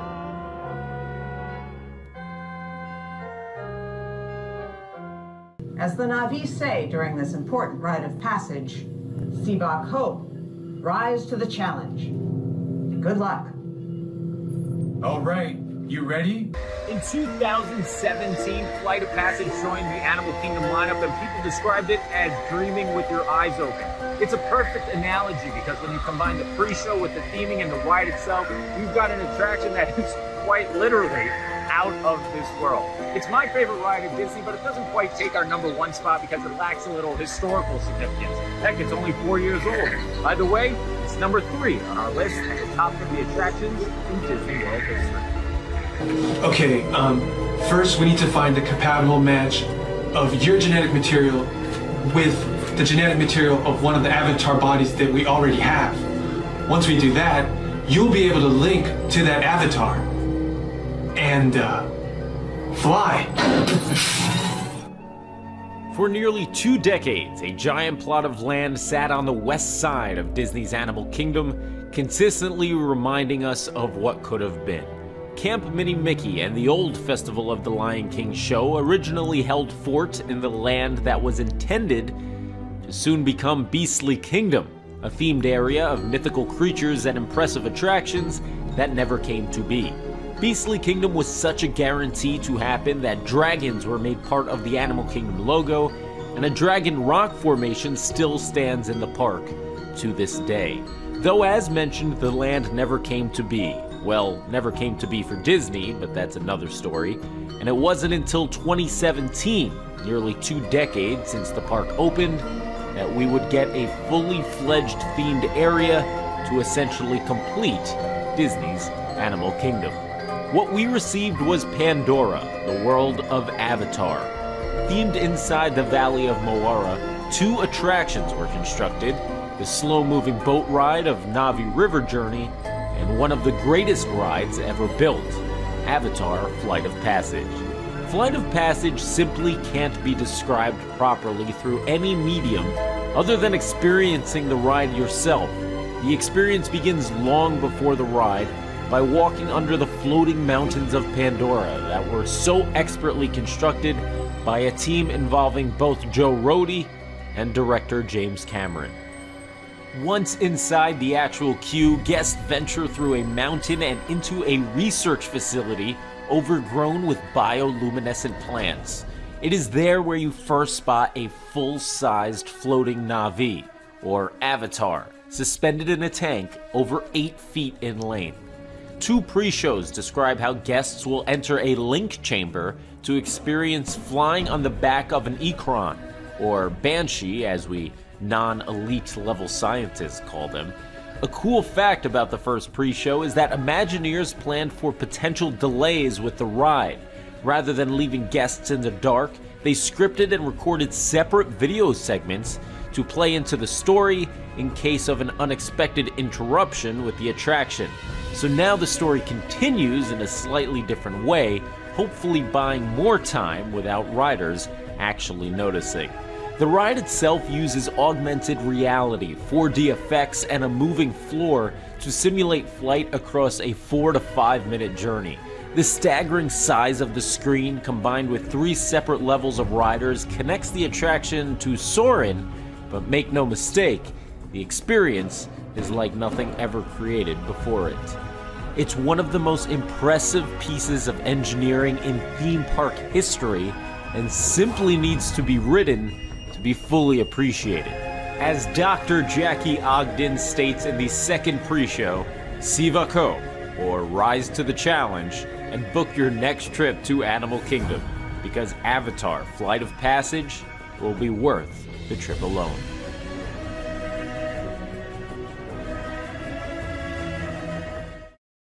Congratulations, you made it to the finale of 50 for 50, the top 50 attractions in the history of Walt Disney World. I'm your host, Brian Perry, and thanks so much for tuning in. Before we get to the top 2, we had to make it through 48 amazing attractions just to get to this point. So, what do you say we condense it and give you a quick recap over the next minute of rides 50 through 3.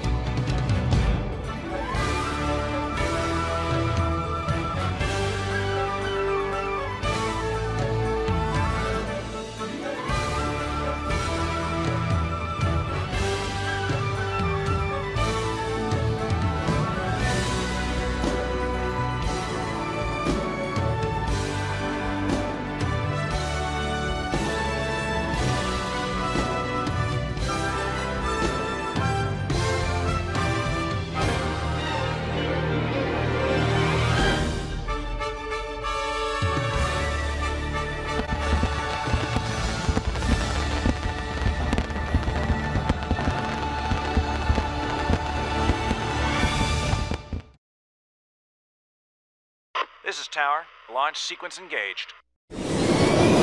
We have ignition.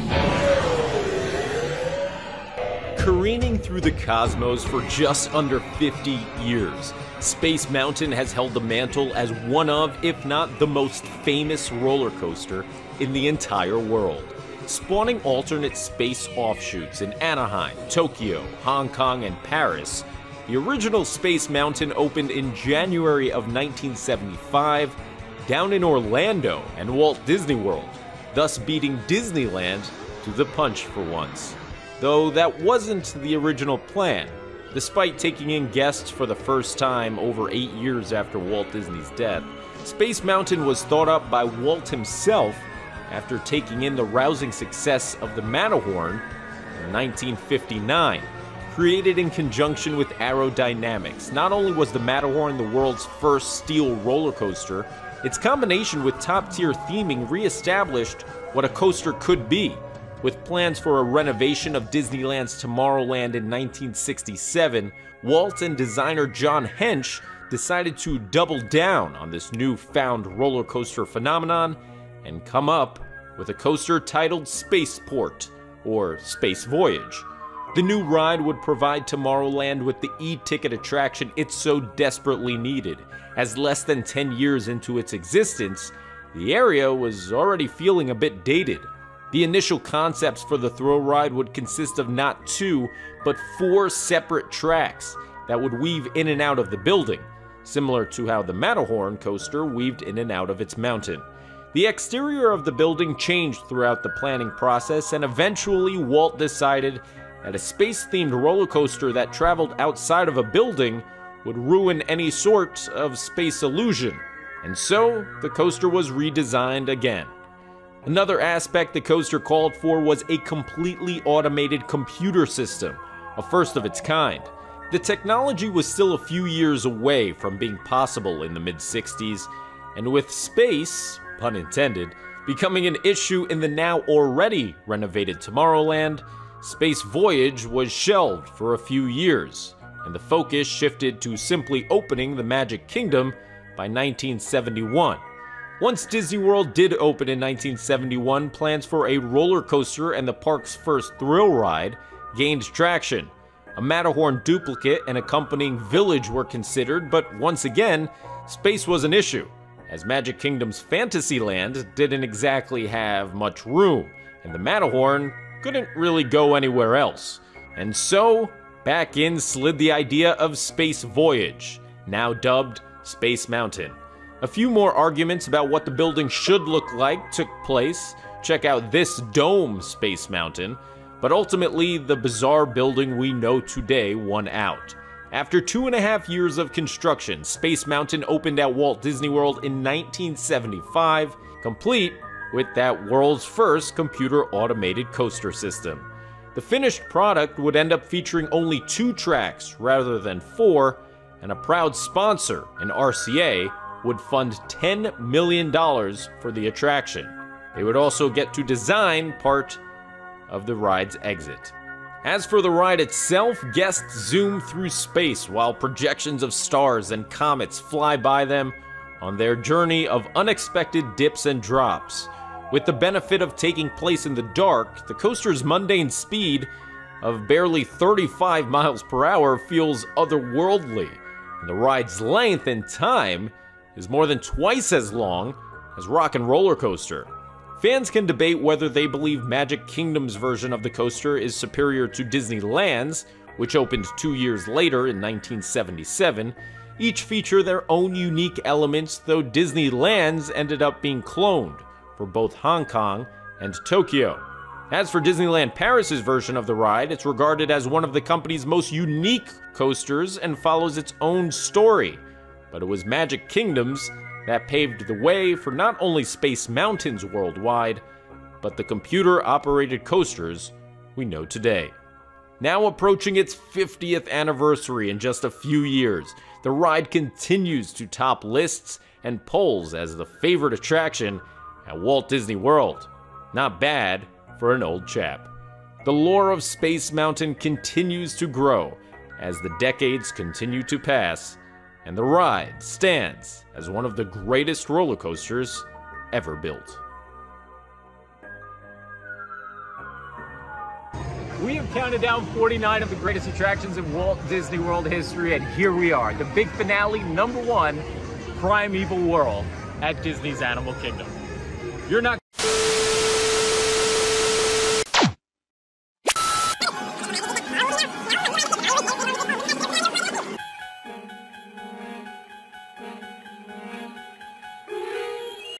Hollywood, 1939.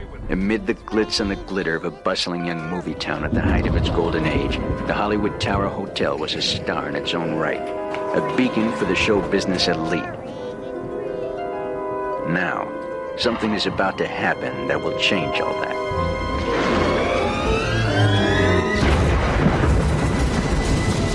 Orlando, 1994. Amid the glitz and glimmer of a bustling young theme park, Disney's MGM Studios decided to make an expansion that would change the landscape of Walt Disney World forever. We were introduced to the Hollywood Tower Hotel, an attraction completely unique like nothing else seen before. The theming? Forget about it. The coolest thing in the world. And that's why, even today in 2021, it stands the test of time and reaches the top of our list, our #1 attraction in the history of Walt Disney World. Looming over Hollywood studios like a watchful guardian, the Tower of Terror that stands at 199 feet has been dropping guests off at the end of Sunset Boulevard for the last 27 years. Providing Walt Disney World with an unfathomable attraction back in 1994, one could guess that the ride's system and storytelling was created in modern day, as the attraction was created far ahead of its time. The story of the Hollywood Tower Hotel is somewhat unique, and while thinking of the park without the ride seems foreign, that's exactly what existed for the park's first 5 years of existence. When MGM Studios called for their Sunset Boulevard expansion soon after opening, Disney had to make a decision on what ride to create in order to lure people into the then half-day park. Dozens of ideas were thrown around Imagineering, including creating a thrill attraction based on not one of the scariest films of all time, but one of the funniest, Young Frankenstein. At the time, Disney and then CEO Michael Eisner were determined to build a working relationship with comedic genius Mel Brooks, for Eisner knew that Mel was a big fan of Disneyland, and incorporating the filmmaker into a ride would aid in the hopes that Brooks would start making films out of Disney's Floridian film location. Don't forget, MGM Studios didn't only perform as a theme park, but Disney was pushing it as their main film studio outside of California. While the Young Frankenstein ride didn't gain much traction other than a few renderings here and there, the next idea conceptualized by Brooks and Imagineering sure did. For a haunted hotel would mark the location for the park's newest thrill ride. Guests would venture into the structure with a story that focused on Brooks creating a movie inside the haunted building. The idea of an elevator traveling horizontally and even utilizing a dropped shaft ride system, seen at places like Six Flags Great Adventure, were born here. Eventually, Brooks moved on from the idea of constructing a theme park attraction, and Disney looked elsewhere for a storyline to accompany its haunted hotel idea. They landed on the Twilight Zone. A hit television show that ran from 1959 to 1964 and gained traction in syndication throughout the 80s. The Twilight Zone provided the recipe for success for many anthology and mystery programs that came after it, for each episode differentiated from the next in characters, stories, and settings. The eerie and unnerving nature of the show remained with each iteration, as did its host Rod Serling, who provided introductions, narration, and conclusions to every program.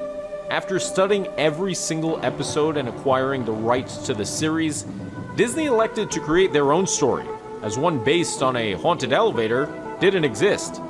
And so, the Tower of Terror of today was born. Dating back to its earliest concepts, the ride called for guests to enter a lobby of this haunted hotel and eventually enter a pre-show room where a television would convey the backstory of why the hotel was haunted. In order to create a story based on the Twilight Zone, one needed its iconic host, Rod Serling. Now, unfortunately, Rod had passed away in 1975, but Disney knew that utilizing a different host on screen would immediately take guests out of the fifth dimension and Twilight Zone story. For there was no Twilight Zone without Rod Serling.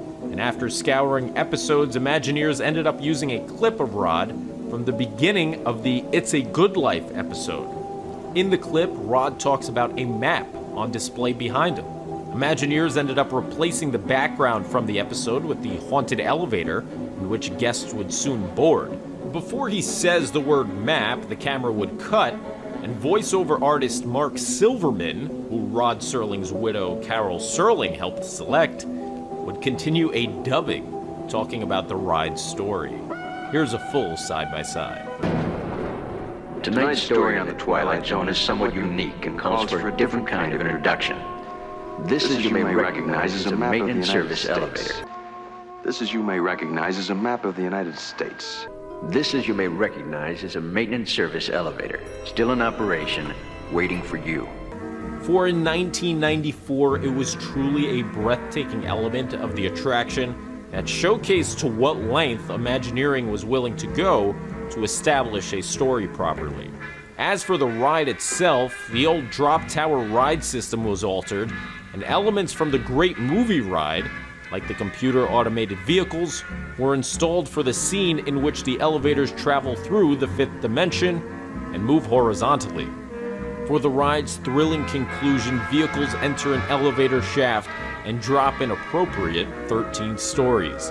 When designing this portion of the ride, WDI consulted with the Otis Elevator Company, the company who normally attempts to create elevators that don't freefall, and ended up creating a system in which cables would actually pull the elevator down at a force faster than gravity, making the ride far more intense than the normal freefall attractions mentioned before. And so in July of 1994, the Hollywood Tower Hotel, the ghost of Rod Serling, the spirit of Mel Brooks, and the ultimate culmination of what makes Walt Disney Imagineering so special, opened its doors.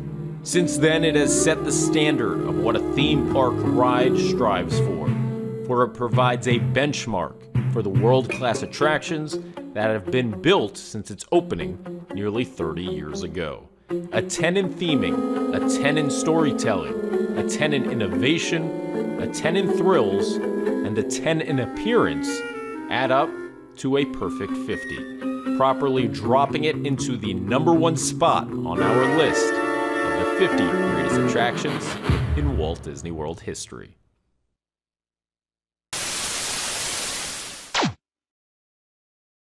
De las cuentas.